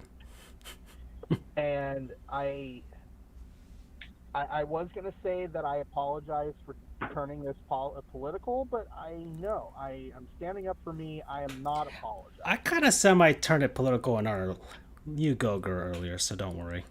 It's kind of been the theme to start off a little bit, but I will say, okay, so I'm going to close this out, and we can get to the halfway point, even though we're way past that. Yeah, so Myers Leonard, he's already lost his sponsorship for streaming, which was a PC company, I guess, that builds PCs and stuff. So he's already lost that. And yeah, well, gosh, man. Okay, I've been, and I just passed the miles. I've been on YouTube for 15 years, guys. Not great at it, but I'm not awful at it. And I've learned a lot of things over that time period. Okay, I've done a lot of things. We're doing this show. You just gotta think. You just gotta think. You're on live TV. There's a camera pointing at your face. Everybody can hear you. Everything gets recorded. You are literally pressing the button to do this. And yet, all of that happened. Alright? As much as I hated Sonic Lost World last night when I was playing through that, not once did I call Sonic the Hedgehog the K word. Okay? Not once did I do that. I didn't call him the N-word. I didn't call any of that. I just said this game is awful. I hate it. And I was done with it. The fact that this came up in your brain is awful. And you learn this stuff over time. But usually, you learn, from people you grow up and stuff like that. And you kind of get that stuff out of you. Usually before you leave high school. Because by that point, you need to go out in the world and deal with other human beings who are different from you. Apparently, Myers Leonard didn't. And even though he's been in the NBA, he's 29 years old. He's a grown-ass man. He should know this shit. He's a grown-ass man. He should know this shit. Oh, my God. And that's it. I'm done. I'm heading off. I appreciate you letting me vent. I'll talk to you guys more in general, recap my trip. And hey, if anyone who's watching has any questions, my Twitter handle. Send me a DM or whatever. If you know me on Twitch, send me a private message or whatever. And I am more than willing to go into more depth with this about this with you. Ultimately, I want, aside from this guy, to never play professional basketball again. I want this to be a teaching experience, a learning moment, because the more learning moments there are and the more people that actually understand what is happening, the closer we get to more equality for Jewish people and ultimately for everybody. All right, then. Well said. All right. Peace out, guys. Adios. Okay. All right, then. That got heavy. Oh, boy. You can't resist the world even though you want to, right? Yeah, gosh darn it, Myers. Some things you can't avoid. We could have just forgotten you on the bench, and yet you did this, man. Look what you did. Look what you did to our happy-go-lucky program. Let's cleanse ourselves with a word from our non-sponsors. People, places, things, concepts. Let's get this guy's face out of the screen here. That we've been enjoying over the last week. All right, so I guess Andrew won't be here for this segment, unfortunately. I'm sure he would have given it to UCF or India Atlantic or something like that, or whatever hotel he was staying at. But whatever, we'll talk. We'll hear about it next week, I would assume. It's just me and you, Charles. So. Right. Well, You want to start? I'll start one, and I can copy another one for Andrew because they're kind of like joined in, and then we have a secret one, if you know what I mean. So I'll talk about the secret one in a second. I'm just gonna start with it. Our lords, our kings, everybody, because I have multiple of them. I'm gonna start with this one. The Goofs reunited. We saw each other Friday. Oh, it was nice. We haven't right. seen each other in quite some time. That went down. It was a good little get together as Francisco and Andrew are trying to avoid Miami traffic, and I'm trying to avoid getting down to Miami traffic. And we spent some time together BSing at our favorite spot, the Taco Bell, the Bell of Tacos, the champagne of Mexican fast food industry. I don't even know if you can call it Mexican anymore. Well, you know what? It's the champagne Mexican adjacent. It's the champagne of eateries. That's what I'm calling it. All righty. We are simps for you. Everybody knows this. Because you guys know, it was a process to get my wisdom teeth out, and then when I was after the wisdom teeth, then my fillings, and I had to get a root canal, then I had to get crown. So I have not been able to have like a hard taco in the longest time. So what did I order?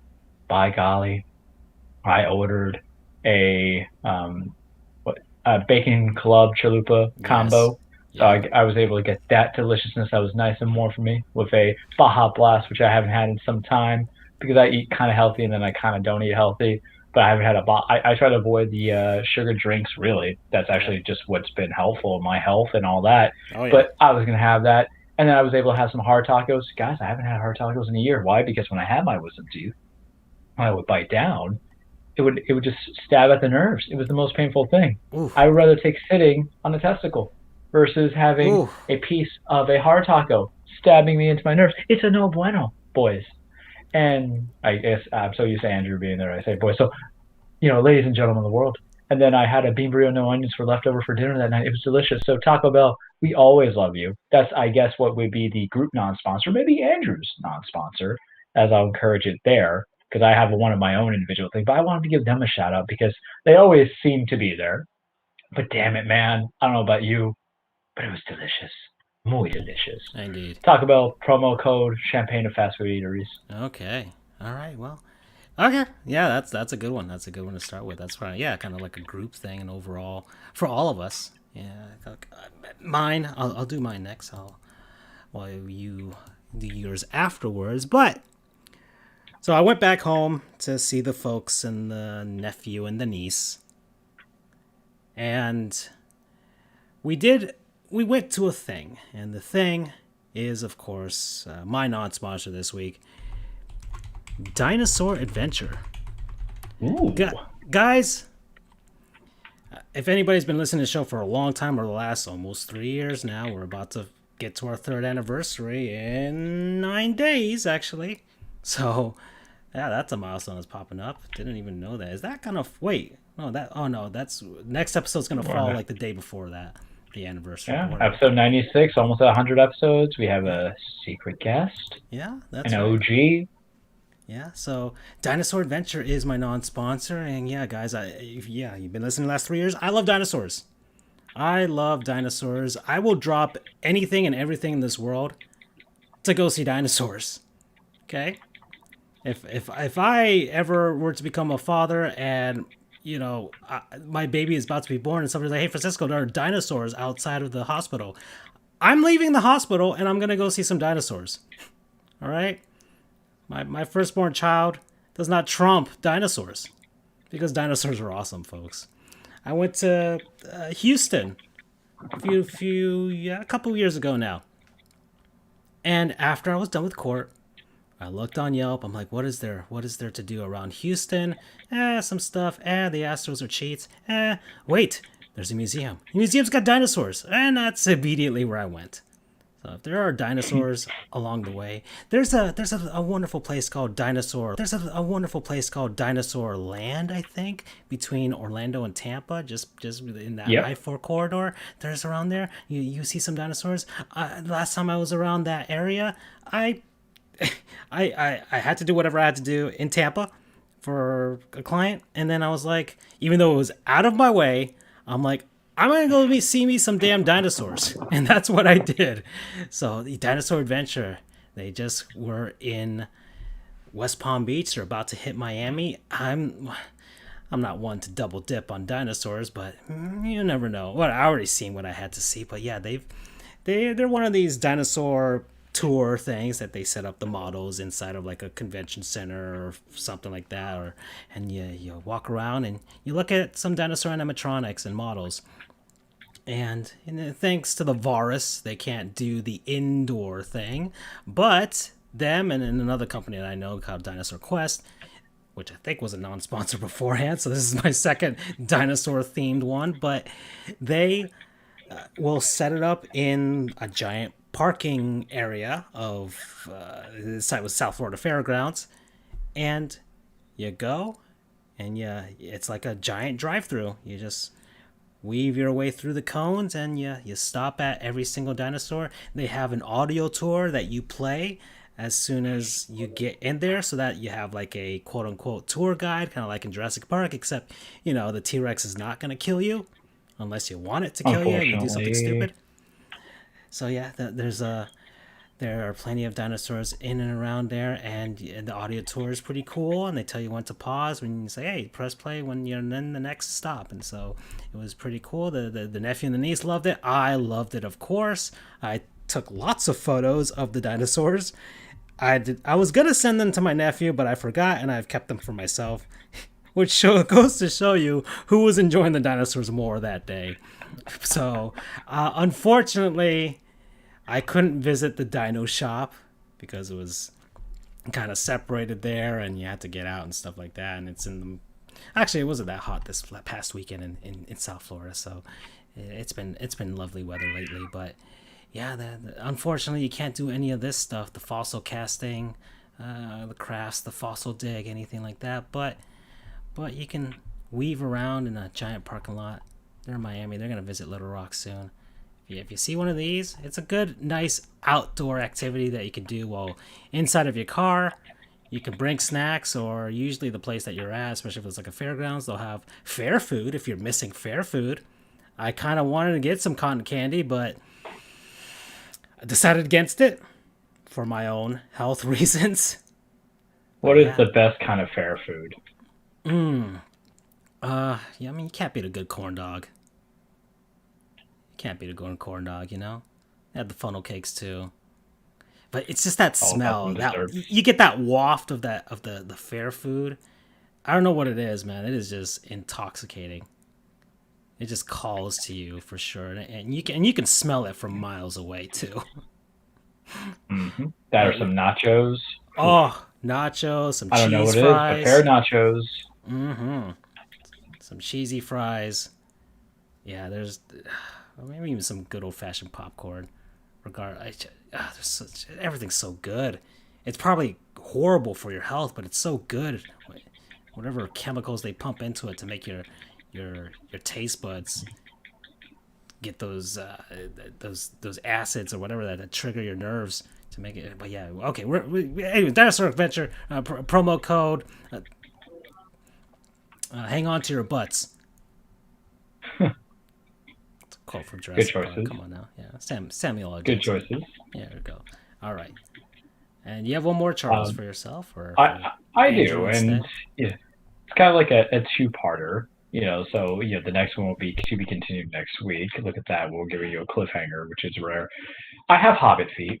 It is extremely difficult for me to buy shoes. Right. And one of the things I have bought for my birthday last August was running shoes, and I had bought A6 shoes, and they're fine. But the problem is sometimes I feel as if my feet are shifty. And lately, and when I run, as my dog barks in the background, of course, as I'm having the spotlight on me because they're immature children, love dogs. Sometimes they're like little kids, but for me, I do some intensive running. My exercises go between running after I'm lifting the weights. I go and I run between 3 to 5 miles sometimes, especially the weather's been kind of weird lately, so it's been a little bit less, but my left foot has kind of been a little bit of the pain stage, man. And I'm like, I don't like pain. I'm too old for pain.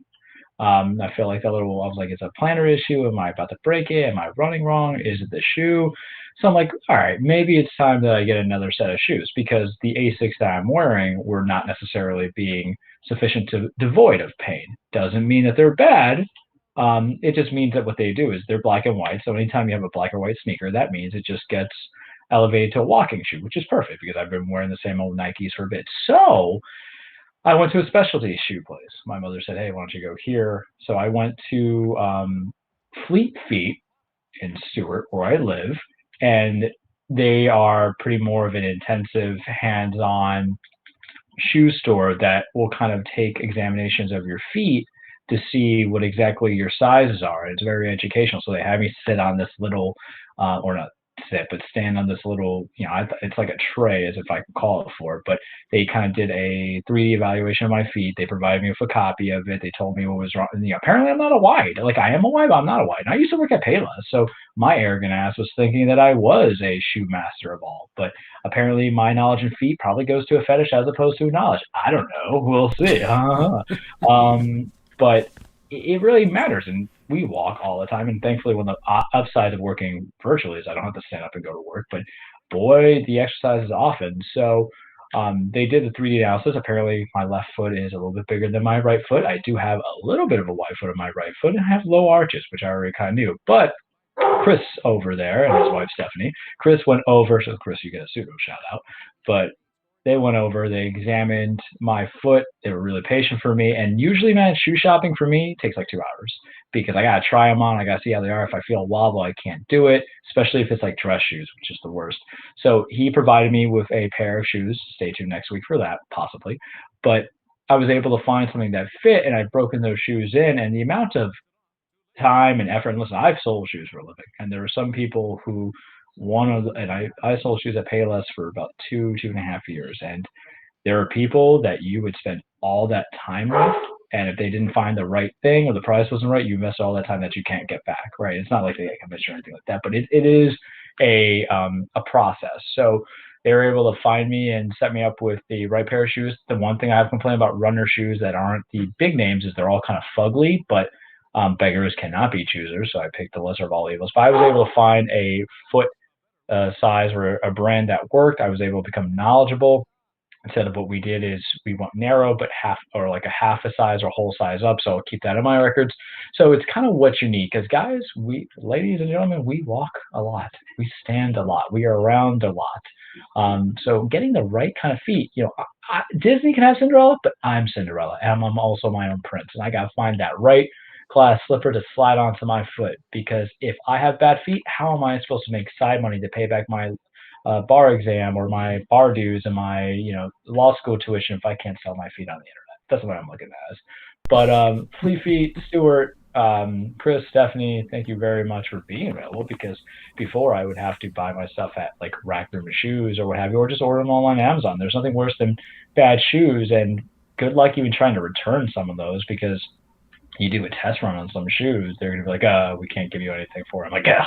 So that's my non-sponsor, and my promo code, not a fetish. I guess this is the R-rated episode that we have with all the cursing from the three of us, and now that we're insinuating, are we like, did I just exclude people who like feet as a sexual agenda? I hope not. Listen, you like toe jam? By all means. If you're going to pay money to see my toe hairs, I'll sell it to you. I don't care. I have no shame. My decision. Yeah, and that's what I have for you. Okay. All right. So let's move on here. So NHL talk. Let's get this out of the way. This is the only other thing we'll get to bridge ourselves on over to the cage. But this is some stuff that did go down in the NHL. Big stuff. Indeed.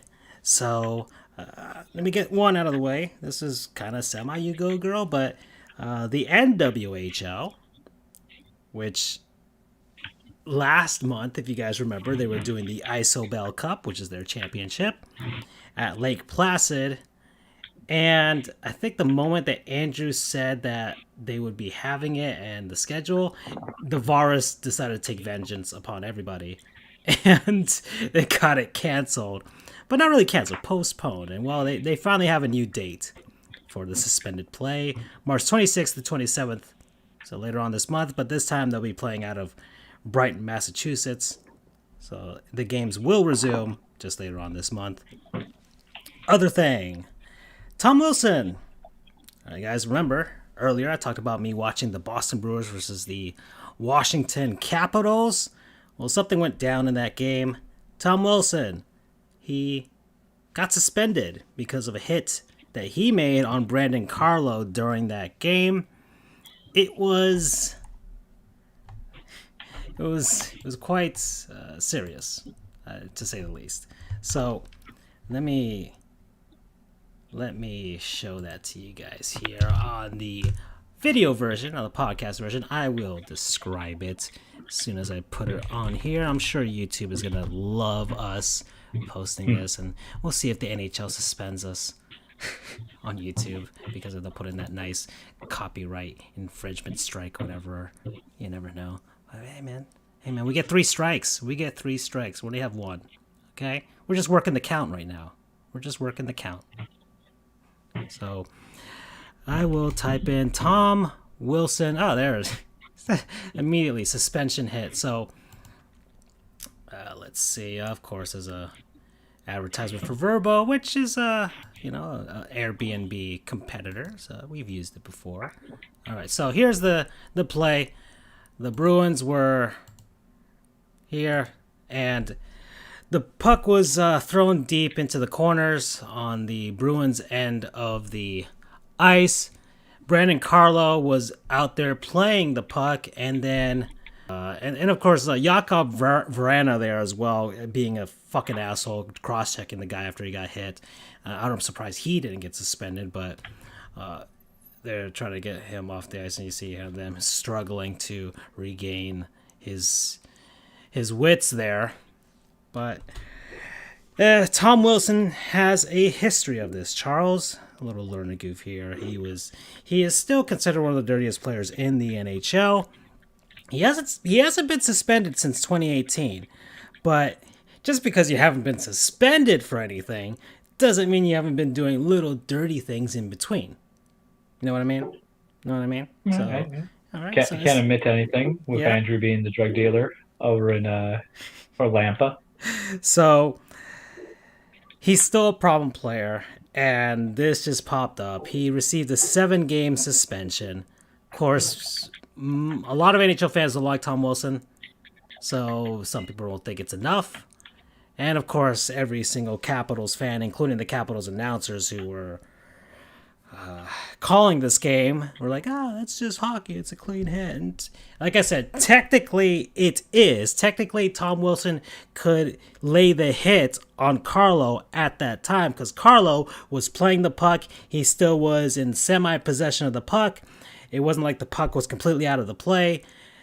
You can finish your check, whatever. But hit him right on the head, and he hit him along the glass. And that doesn't even look like the head, though, man. That kind of looks like a Mortal Kombat uppercut right to the neck, lifting the head. So, hold on, let me see if I can get another look. And, he leaned into it, he shoved him, and he hit him right there. And if he's 1 foot or just one less stride or whatever, probably doesn't hit him as hard, and or probably hits him on the body. But just kind of hit him on the head, and there you go. So I don't know if Tom Wilson was going completely for the head. Maybe that's why it was only for the 7-game suspension. It didn't look completely intentional. But even then, you can't hit somebody in the head. So regardless if there's intent there or not. And that's what went down there as far as NHL disciplinary stuff is concerned. But the other thing, something a little lighter, something a little more that me and Andrew are happy about. ESPN is going to be regaining the rights to broadcast NHL games. Yay! So, according to sources on the Twitter and the media there's a 7-year deal that's going to be worked out here soon enough. We'll see how much money it'll be. ESPN will be able to get streaming rights and will be broadcasting NHL games for the next 7 seasons and get at least 4 Stanley Cup Finals. NBC Sports is still not out of the picture. I think the NHL is working out something with them too. But NBC is also cutting back, as we talked about a few episodes ago, cutting back on their sports division because they're getting rid of the dedicated NBC Sports channel and will just be broadcasting stuff on NBC proper or the USA Network. So it's one or the other. Probably USA. Yeah. Because there's rumors about moving certain things, yes. Wrestling things. Yeah, so the NHL is probably going to be seeing a lot more play on USA and maybe the occasional national game on the weekend, like maybe Saturday or something on NBC, with ESPN taking up the other stuff. As much as I do not like ESPN, at least the current state of the channel, a lot of normies watch ESPN. And having hockey on ESPN can only benefit it, as you can see by the way wrestling is also seeing an uptick in its mainstreaminess ever since ESPN, Fox, whatever, kind of got into the fold there.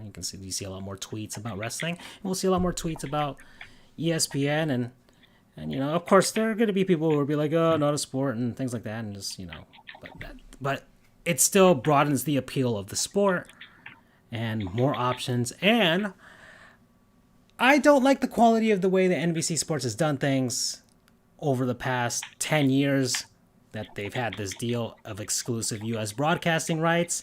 I feel like they over-rely on certain markets with regards to their broadcasting, mainly the New York teams, or just the one New York team, the Rangers, the Penguins, the Flyers, the LA Kings as their token West team, but now the Vegas Golden Knights are one of them, too. The Chicago Blackhawks, and I think that's it for the most part. Those are like their main golden. Oh yeah, Boston as well. Boston. So there's that. Even though it's not unjustified my opinions about it, because the Tampa Bay Lightning have been one of the best teams, at least the last half decade, and they barely get coverage on NBC Sports. They barely get national games. How is it possible that one of the best teams over this time period doesn't get shown a ton? So, rule of thumb is your champions should always get some TV time in the following season, and despite the market. Look at the way the NBA is marketed. Look at the way the NBA is broadcast. ESPN, Turner Sports are not afraid to put on the Milwaukee Bucks, because the Milwaukee Bucks are good. They have a marketable superstar. There you go. That's all you need. NHL teams have them too, but NBC Sports was too afraid because, the non-traditional markets don't get pull. They will get pull. You just got to show them. Okay, we're tired of some of these terrible teams. The Buffalo Sabres had more nationally broadcasted games than the Lightning, and they're awful. They're an awful franchise. The NBA, they don't show the New York Knicks. They do not show the New York Knicks. Your largest market, and they don't show national games for them. There's a reason why. So hopefully we'll start getting some of that with the NHL. Well, okay? Yeah, I'm a big advocate for the southern teams. Dallas, LA, Florida, Tampa, Nashville, Arizona. Those teams, Carolina. People will watch them. They got some good players. They got some great hockey towns. Just don't be afraid. So this is great news. Great news. And then, of course, Andrew's happy because it will probably mean the return of the NHL and NBC or on ABC theme or ESPN theme. And his beloved Gary Thorne will probably be an announcer there as well. So, all right. So that's it for me. Hockey stuff. And, okay. I think we're coming up at the end, folks. Okay, we're a lot later than we normally are time-wise, as far as when we record. So let's head on over to the cage. You ready, Charles?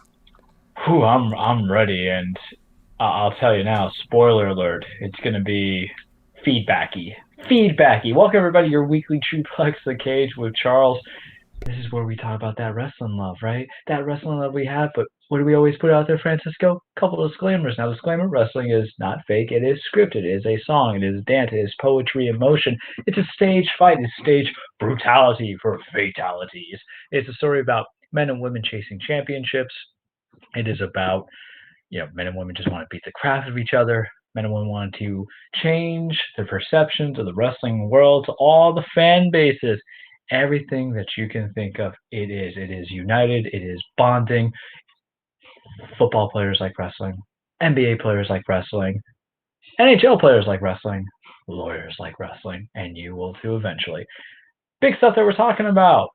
There was a pay-per-view over the weekend. AEW, All Elite Wrestling, Revolution.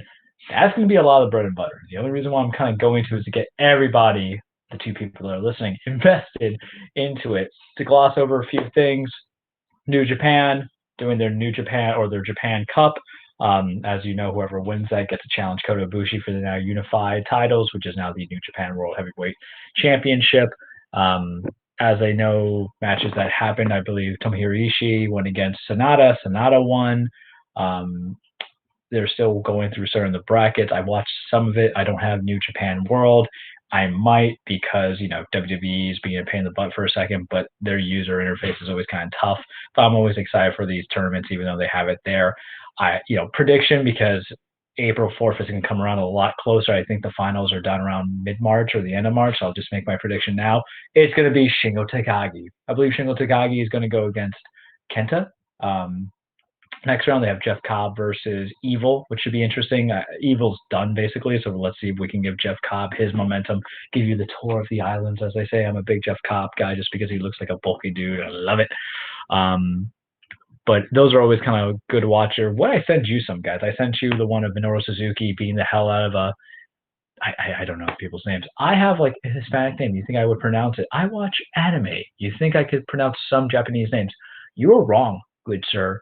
If your name's not Paul or Brad or Jennifer, I am screwed with half of the people. It is like hooked on phonics that I am trying to go on. But you can get some good exhibition matches because to give you a little bit of a differentiation between that and American wrestling, I would say, aside from the heavy hitting or the endurance test that some of these matches are, it's more about the storytelling in the ring and the exhaustion of like going to war. That's where the stage fight concept comes from on my end. Whereas American wrestling is a little bit more of the entertainment aspect. WWE stands for World Wrestling Entertainment. All Elite Wrestling will one day call themselves All Entertainment Wrestling 20 years from now when they're existing in a big powerhouse. We'll talk about that in a second for sure. But that's a little bit thing I want to talk about New Japan unfolding, as they say. But my prediction right now, Shingo Takagi, because I was right about the G1 climax, was I not? I said Kota. I had Kota and Sanada at the finals. I don't think it was exactly that, but I'm running a good heater. I like to say I know myself. I said Edge was a dark horse.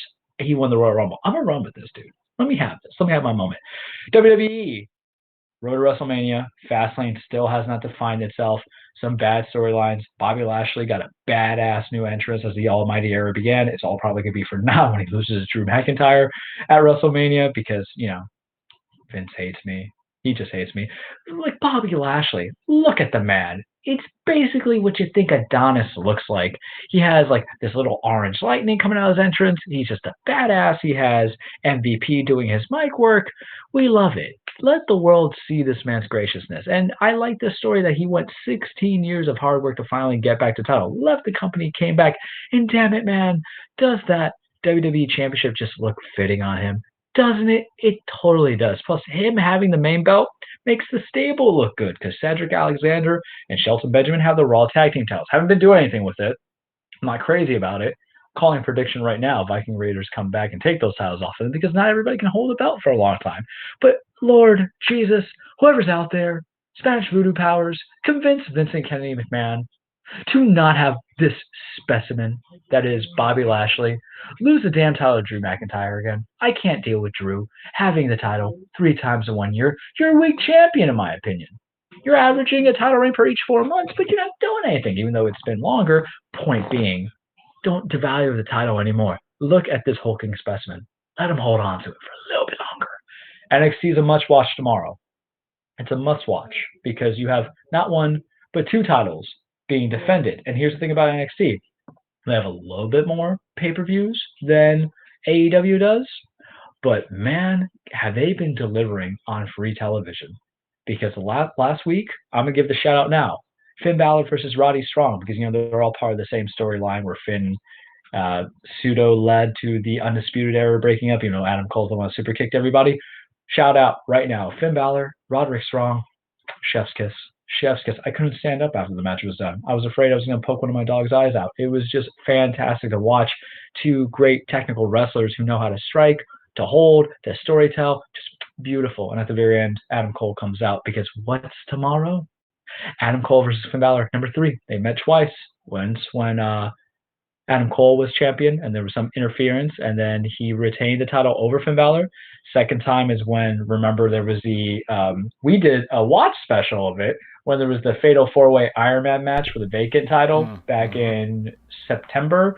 And then they kind of teased us too hard and they had to be a draw between Adam Cole and Finn Balor and they wrestled the next week. And Finn Balor won. Well, Finn's been holding on to it. And even though I don't imagine Adam Cole to win, we're getting probably the return of Kyle O'Reilly from his injury, screw over Adam Cole, set some things in place.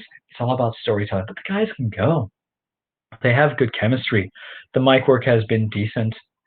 The storytelling, the I want to beat you up kind of stuff, that's what you need. And it's for the glory. That's why Adam Cole destroyed his whole group, his stable, his boys, because of the fact that he wants that gold around Finn Balor's shoulder. That's beautiful to me. That's good storytelling. It's basically, power corrupts, right? Absolute power corrupts. This is how I look at it as. And the other title that's being defended, Io Shirai going against Toni Storm for the Women's NXT Championship. As I talked about in the last TakeOver review, you had Io versus Toni versus Mercedes Martinez. Well, now there's no Mercedes in the picture. They went on to a Rolls Royce kind of business. Ha ha ha, car pun, I'm funny. I think it should be a banger of a match if you give it a good 15, 20 minutes. This is what I hate about television matches, though, for the championships. Them commercials are going to ruin one of those matches. They're going to ruin it. And I'm hoping it ruins Adam versus Finn instead of Io versus Toni, because I've seen what Adam and Finn can do.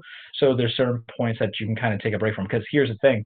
They're not always kind of given a heads up in the ring of like, oh, there's a TV break or they're going picture in picture. So you may not just be missing headlocks or arm locks. You might be missing some real foundational stuff, because I want to see what Io and Toni can do, because they've wrestled against each other in the Mae Young Classic.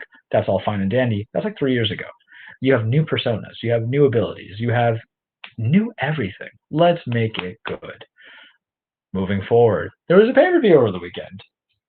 I did not watch it, but I watched a hell of a lot of clips on YouTube and tweets, because I am poor. Even though I'm not poor, but I'm poor. And I can't justify paying $50 for a pay-per-view anymore.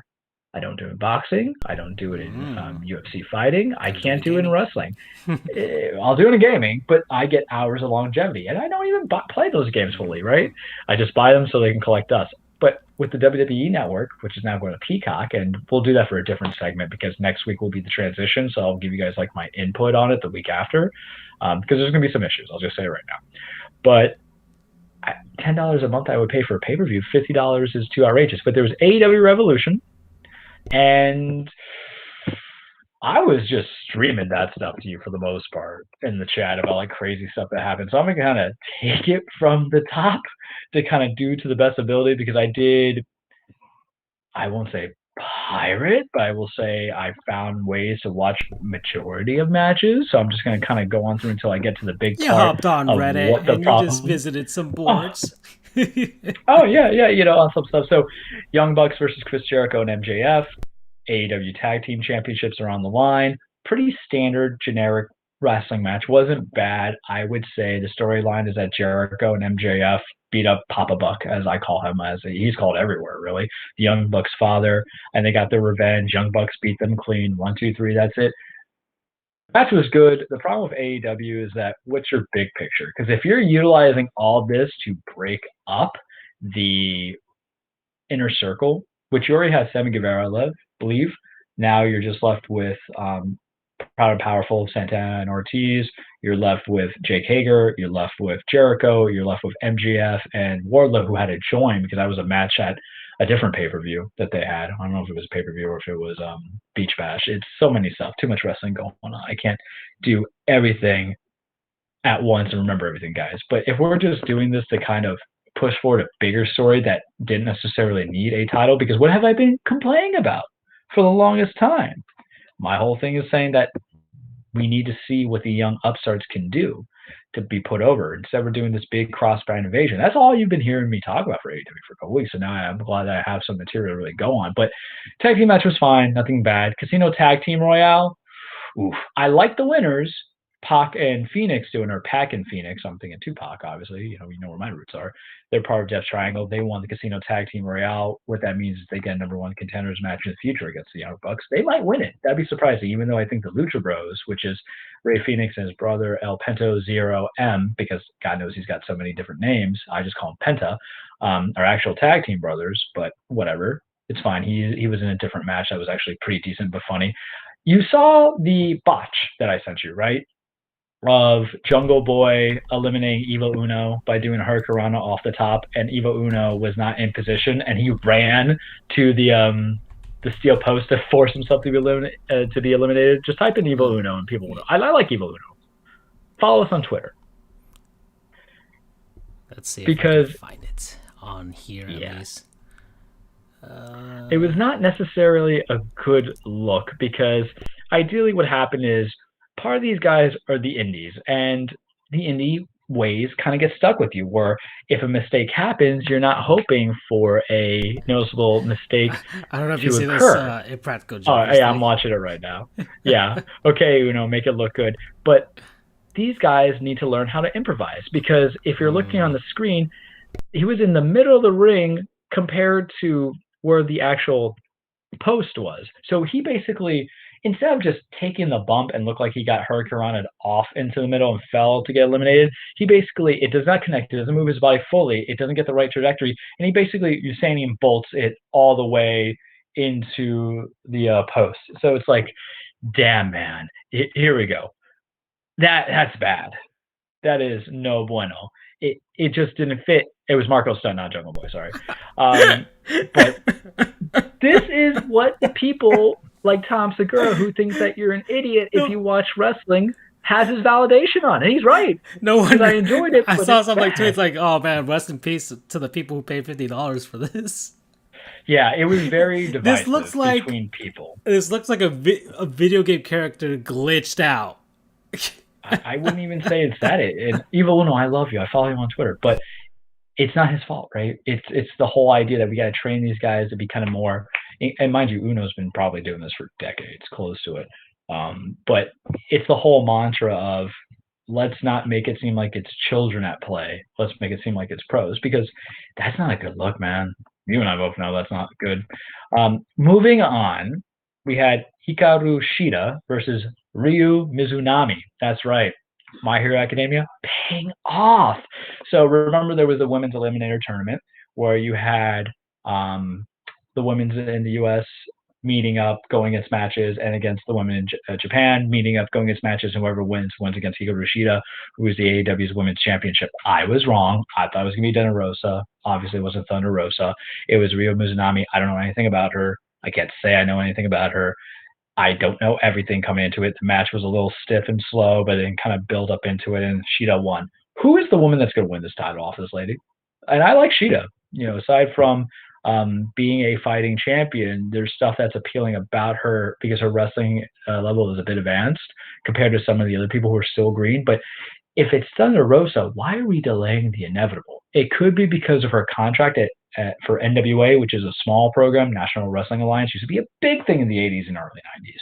But if she's only contractually obligated to have shows and not actually win the main belts, because maybe that is something that's in that nature and defend multiple titles, then that kind of sucks. But when she came into AEW, she was still holding the NWA championship, and then she lost it to Serena Deeb, who used to be a former producer or trainer at the WWE. But the match was fine. Interested to see what they do if they keep a lot of these women that wrestled over in Japan to stay to help out, like Rio or Mako Itani. I think that's how you say her name. She's an interesting character. I know a lot of people are into her. I don't know enough about her. And that's the whole thing too. When you're introducing people that nobody knows, how can we help get the build for these people to matter? Because remember, it's the personalities. It's if this person's great, tell me why it's great. Because if not, you're gonna have the Vince McMahon effect where he's like, they're great, and you're like, we're Vince. You pushed them, but we don't know anything about them. What is that we can do? It kind of makes me wish that you had better one-on-one sit downs, but not everybody's a good speaker. So if you did like one-on-one interviews with them, kind of like UFC or boxing, remember, you're playing yourself, right? When you're UFC or if you're boxing, if you're Mike Tyson, you're like, I'm going to beat you up and then I'm going to take you in the back. And you're like, oh, crap, no. Or Conor McGregor, who just runs his mouth. It's more authentic because you're not playing a character. They are who they are. People who beat people up, and maybe they're criminals, look at their track record. But with wrestlers, sometimes it's not really who they are. It's a persona that they created. Think Joker from Persona 5. There you go, kids. We're still cool. We're still relevant. But I want to see AEW women's be better, and not like I'm enjoying really much about what's going on in WWE women's wrestling, because aside from NXT and Io Shirai, Asuka's doing nothing. We love Asuka. God damn it, we love Asuka. Vince just doesn't know what to do with her. Part of it's because, English speaking skills. So Vince, do something about it. Help her. I don't know, or write something. I can't deal with her losing to Charlotte Flair all the time. Don't do this to me. I'll cancel WrestleMania, I promise. Miro versus Kip Sabian, Orange Cassidy, and Chuck Taylor. Next. I like me some Miro, formerly known as Rusev. The guy is cut. He bulked himself up better. He is an animal. He loves video games. He does Twitch streams. He's funny. I love me some Orange Cassidy. He is Ryan Gosling in the wrestling world. I love Chuck Taylor. Follow Chuck Taylor. He's a funny dude. And Trent, who is part of the best friend tag teams. Kip's okay, not my guy. But I don't care about these feuds. Why? Because you look at Miro. Why is this man? And you have a very low main event talent, I would feel, in AEW. I think part of the problem is because they want to elevate both the TNT mid-card, and I call it mid-card, even though Cody would punch me in the mouth for it, versus the main event stuff, but there has to be structure. Miro, for all intents and purposes, should not be feuding with Orange Cassidy and Chuck Taylor. Miro, right now, should be feuding with Jon Moxley or something of that nature to help elevate and put over. He has experience. He knows how to work the TV. I understand it. Everybody has to take everybody, help everybody. We all love each other. But at the end of the day, it's, don't tell anybody this, Francisco, but you get paid for wins and losses, right? So someone's got to lose. Not everybody can have 50-50 booking. And sometimes big behemoths of men like Miro, formerly known as Rusev, can't always eat the pin. So, he won. They did it. He got it with not the Colosseum anymore, but the game over. But part of it is not even just winning the match, but also about just having to be in this kind of a storyline. I don't know. It's weird booking, but they won. That's cool. No one looks bad for losing. Next match, Adam Hangman Page versus Matt Hardy in the big money match. What was the condition, the clause? If whoever loses gets the proceeds. That's done. That's cool. That's fine. The biggest come around from it, Page wins. We like Page. He gets Hardy's first quarter earnings. It brings the Dark Order and Adam Hangman Page back together. This is a storyline that I've been following for a while. I've been sending to you guys because wrestling is kind of funny and it's a little bit of comedy, but it's also kind of romance because it is a soap opera as well. So it was about the Dark Order trying to get Hangman to join their organization because they're all buddies and they love him, and he doesn't be with them. It was the most heartbreaking thing. You saw that. You cried a little bit, Francisco. You have a heart. The internet cried for it. And now, after the match was done, they're looking at him, John Silver, Alex Reynolds. They're looking at Hangman. Hangman's looking at this, and they're all just accepting each other. They have a little bit of a couple cowboy brewskis. I might have wept. I'm not. No, I didn't cry. But it's a good stability. I think it helps solidify the Dark Order's face turn, especially after they went through losing Brody Lee, which I'm still not over. That's not easy. Watch the Big E documentary. They have like a 5-minute snippet of Huber and what he did. But it's a good step in the next step for them, because why? Not now, but I feel 5 months from now, this whole Dark Order helping out Hangman Adam Page. There's another page coming up, so that's why I'm getting confused. It's going to mean something when I think he challenges Kenny Omega for that AEW World Heavyweight Championship. We'll talk about that in a second. Face of the Revolution ladder match. Whoever wins the ladder match wins an opportunity to win the TNT title. It was fine. They have Ethan Page, all ego, as the secret guy coming into it. He was part of the North on Impact with his tag team partner, Joshua Alexander, Joshua Reynolds, one of the two. There's too many wrestlers. They need to be guys. You guys got to get more unique names. I think that's why Vince changed everything. Regardless, say Ethan Page is a decent wrestler. It was something that was a good tag team wrestler. Now his contract expired. The match itself was weird because they weren't grabbing a briefcase. They obviously were not grabbing a title. What were they grabbing? A literal brass ring. Sonic. Francisco. That's why, exactly. So it was no doubt that the guy who had to come out was Sonic the Hedgehog, or possibly Knuckles, because I think he'd be fairly suited for a ladder match, but he wasn't. Scorpio Sky won. Yay. I like Scorpio Sky.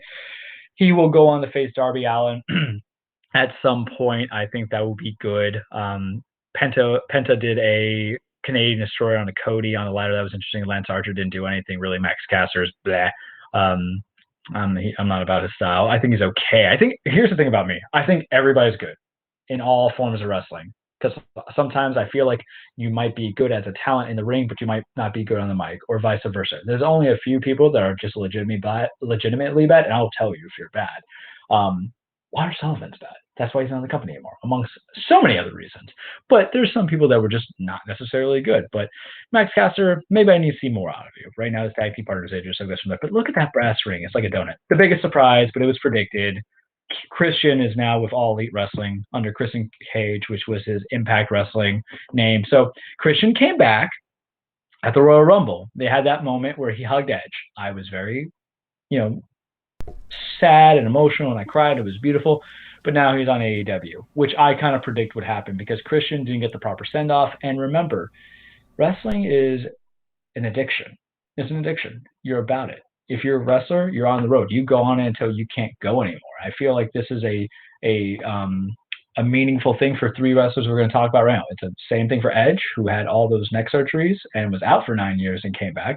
It's the same thing for Christian, who I believe suffered a concussion and it couldn't get back into it a couple of years ago. And that also means for Sting, who was also on this pay-per-view. And when you're an addict, you're always up to slip up again, right? But they are addicted to the thrill. They're addicted to the crowd. They're addicted to the persona. It's a beautiful thing that came in there. So he's back. The rumor, or not rumor, but more verification was that he wanted to wrestle more full-time instead of part-time. And that's true because Vince in WWE, if he signed, would have just made him a part-time attraction. And not just a part-time attraction, but he would probably have him either teaming up with Edge and not giving Christian his own individual run. And here's the thing about Christian. He is a two-time World Heavyweight Champion for the WWE. Granted, there might be sentimental because they gave it to him after Edge retired, but still means something. And two, he was a good singles champion when he went to TNA. He was a TNA champion, world champion. They had like 5 titles there, so don't quote me exactly what they were, but he won a good portion of it. So he has that right to kind of earn his keep and show what he can do as a solo wrestler. And I can't blame him for only want to come back for maybe 3 matches a year. And here's the more important thing. Edge has won a match when he came back in singles. I cannot guarantee that Christian would win a singles match. You know what I mean? Maybe one, but it wouldn't be like a title-defining moment or even a career-defining moment. So good on Christian. This is almost the same thing as the Big Show turning, which I didn't even talk about last week because too much happened in wrestling. But yeah, Big Show is now on All Elite Wrestling. He's not Big Show anymore. He's Paul White. It feels kind of dirty on that one because you're with the company for 22 years and then you leave. But he sees himself still as a competitor. Vince didn't see anything for him. Really, the last thing I remember that he did was put Braun over. That was about it. So good for Paul White. And then there was the Sting, Darby Allin versus Brian Cage and Ricky Starks match. That was a street fight, but it was in a warehouse. Brian Cage is ridiculously strong. As you see what my problem is, there's too many pages and there's too many cages, right? maybe I should just change the name of the show to Page and Cage. Brian Cage is ridiculously strong. He is like Wolverine if Wolverine grew like 8 inches, because in comic books, Wolverine was like 5'3". And Jack, well, Brian Cage like held Darby Allin up in a suplex going up a stairs. And listen, your boy here, I would have a hard time just like trying to squat 300 and pull from the floor 300 back in the day when I went to the gym and pumped some iron. So Darby Allin's not the heaviest of the guy, but to have the control and the pacing to go up, and mind you, it was pre-recorded, so it's hard to rate that kind of thing anyway. But you still have to give him props because wrestling is also a stunt show, right? So it was interesting to say the least. I'll keep it this. Sting's back. I think these are the only matches he really could do. He's 62. I can't see him doing a live match without getting too gassed or possibly hurting himself further. But he was able to get the pin off of Ricky Starks, which is fine. This is my thing, man. I don't think cinematic matches should have commentary, especially when this was kind of built up as a blood feud. I know what you're saying, but Charles, the cameras and recording, like, I get it. But there's something about hearing Jim Ross, who just got to go. Poor guy. He's just got to go. His voice is cracking. In a very intense scene, just commentating. It's like listening to the director's cut of a movie like The Warriors, old film. You guys should go see it. That's where the phrase, can you dig it, sucker? Well, actually, no, can you dig it? I'm thinking, can you dig it, sucker? Because I'm thinking Booker T. But it ruins the effect a little bit. I think right there on that tweet, Brian Cage's strongman, if you click on that, they'll show him, like, look at that. What is this? I aspire to do that. Dear my because that's still like, and also good on Darby Allin because that works your core right there. Like he holds him and then just slams him down. Look at that, man. Oh my Look God. at it. But this is also kind of part of my problem as a wrestling fan is that Brian Cage, when you look at that physique, shouldn't necessarily be losing to Darby Allin, right? And he has in the past. So sometimes you need logical booking versus imaginary booking. You got to find that balance. You got to find that balance. How Bobby Lashley, we were talking about him finally becoming champ. You got to look at that where Brian Cage, even though he's the FTW, F the World champion that Taz gave him, doesn't mean it's anything, right? Moving on to the last match of the night, the most controversial match. The AEW Championship was on the line. Kenny Omega versus Jon Moxley. As you know, they wrestled twice prior. They had the, I think it was at Double or Nothing. It's been a while. I got to get my pay-per-view straight. They met before, lights out match, unsanctioned. Moxley won. They met recently when Moxley was still AEW champion at Winter is Coming, to which started the whole, I'm going to call it debacle because I'm not a fan of it. The foreign door is open kind of thing, or the unopened door, forbidden door. I call it the foreign door because foreign promotions is open, where everybody kind of comes in and subject everybody else's talent to being under the radar. So they're going against each other in the rematch. It's a blood feud. It's an exploding barbed wire death match. That's a mouthful to say. Charles, exploding death matches, very popular into Japan. Doesn't work a lot. ECW tried to do it a couple times. It failed with Balls Mahoney. There was a lot of blood. There was a lot of gore.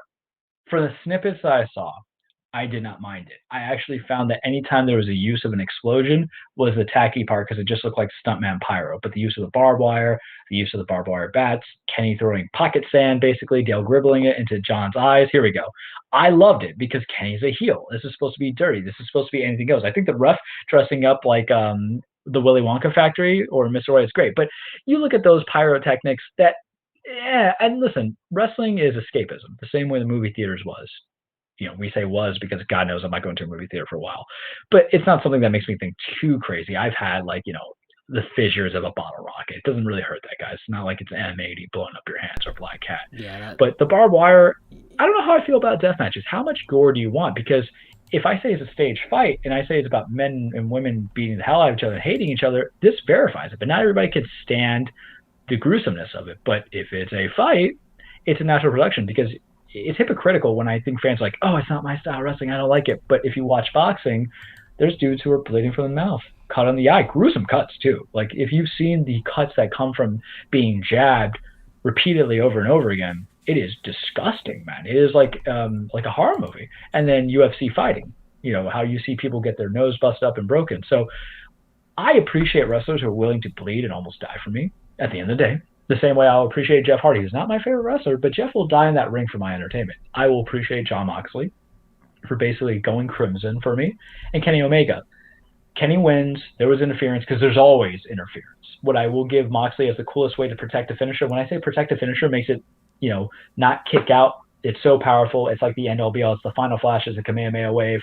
All that stuff coming into it is that Kenny did the one-wing angel, which is basically would I say it's a Samoan driver? Yeah, it's a Samoan driver, onto Mox, and Mox didn't have the energy to kick out, so what he did was he put his foot on the rope to cause an explosion to break the count. I thought that was ingenious coming into it. But it ends with the Good Brothers, Gallows, Anderson, coming in. Where are they at? Impact. Who are they? Kenny's former boys from New Japan coming in, interfering. Moxley has the barbed wire bat. He's hitting everybody, hitting their back, doing whatever. And then Kenny gets an exploding barbed wire bat, hits it on Moxley, hits Moxley in the face, covers him, kicks out, and then does the one-wing angel one more time. and then he gets the win. Kenny retains it. And then what was the whole stipulation? Kenny was like, oh, you have to do this between 30. Here we go. We see Eddie Kingston. We always mention Eddie Kingston every week. Eddie, you are a talent on the mic. Follow us on Twitter. Come join us on our show. So the whole thing was Kenny was like, the ring is going to blow up, because this was all Kenny's idea. He's like, the ring is going to blow up. There was a countdown going on 30 minutes. And then what happened was very bad. This is where I'm going to try to condense all that to like 5 minutes, because Eddie Kingston, who, remember, him and Moxley had a pay-per-view match against each other for that title, where he basically said, I sold my soul for a little bit of gold to get a title shot at Moxley, and he was unsuccessful, didn't obtain it, goes out there, pushing off the people that what he was supporting, Butcher and the Blade and the Bunny. He's like, get the hell off of me. I got to run to help my friend. He goes in there, doesn't know how to get Mox up from the handcuffs, gets on top of him to pull your best Saving Private Ryan, and then, Jesus Christ, Francisco, it's just sparklers at the end. Yeah, it was on here earlier in the cage here, but somebody's got the tweet. I fixed the ending for you with a much more convincing explosion and from Hollywood. But that's the thing, is that Nicolas Cage movie. Con Air. It ruins. We can feel it in the air tonight. Oh Lord, oh Lord.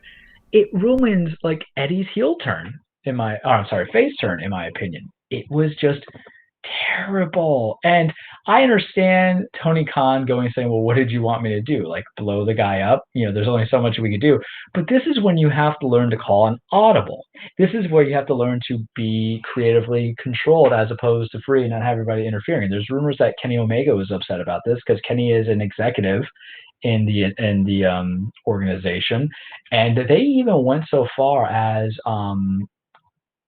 taking off the tweets of showing the videos. Like, they used DMCA or whatever it is, Digital Media Millennium Act, whatever. I can't say it fully because I was researching it, but of course I don't write now. I should really write notes.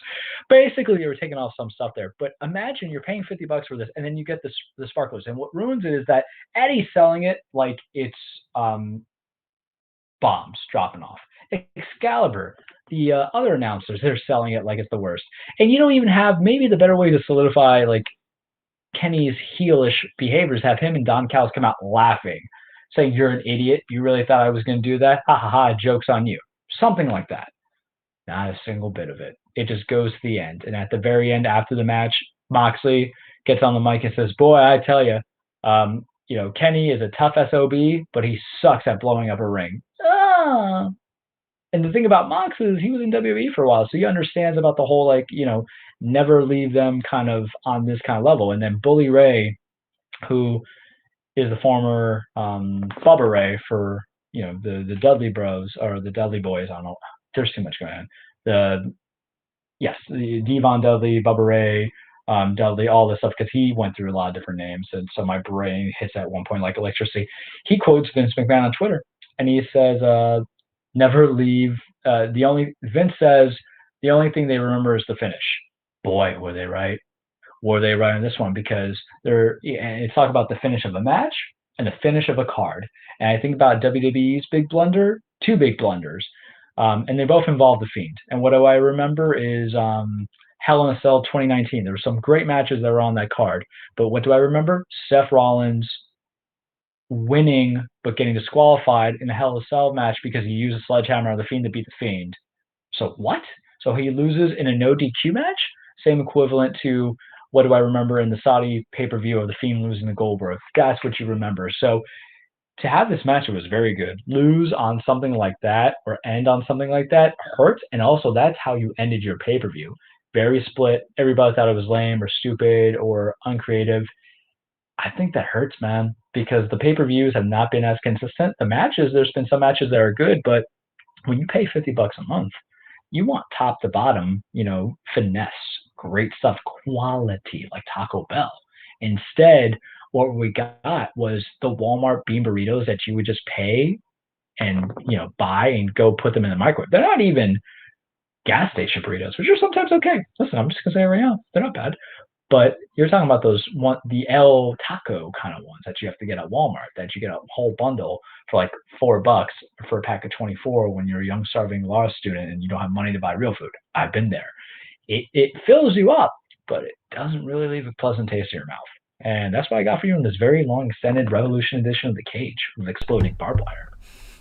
All right.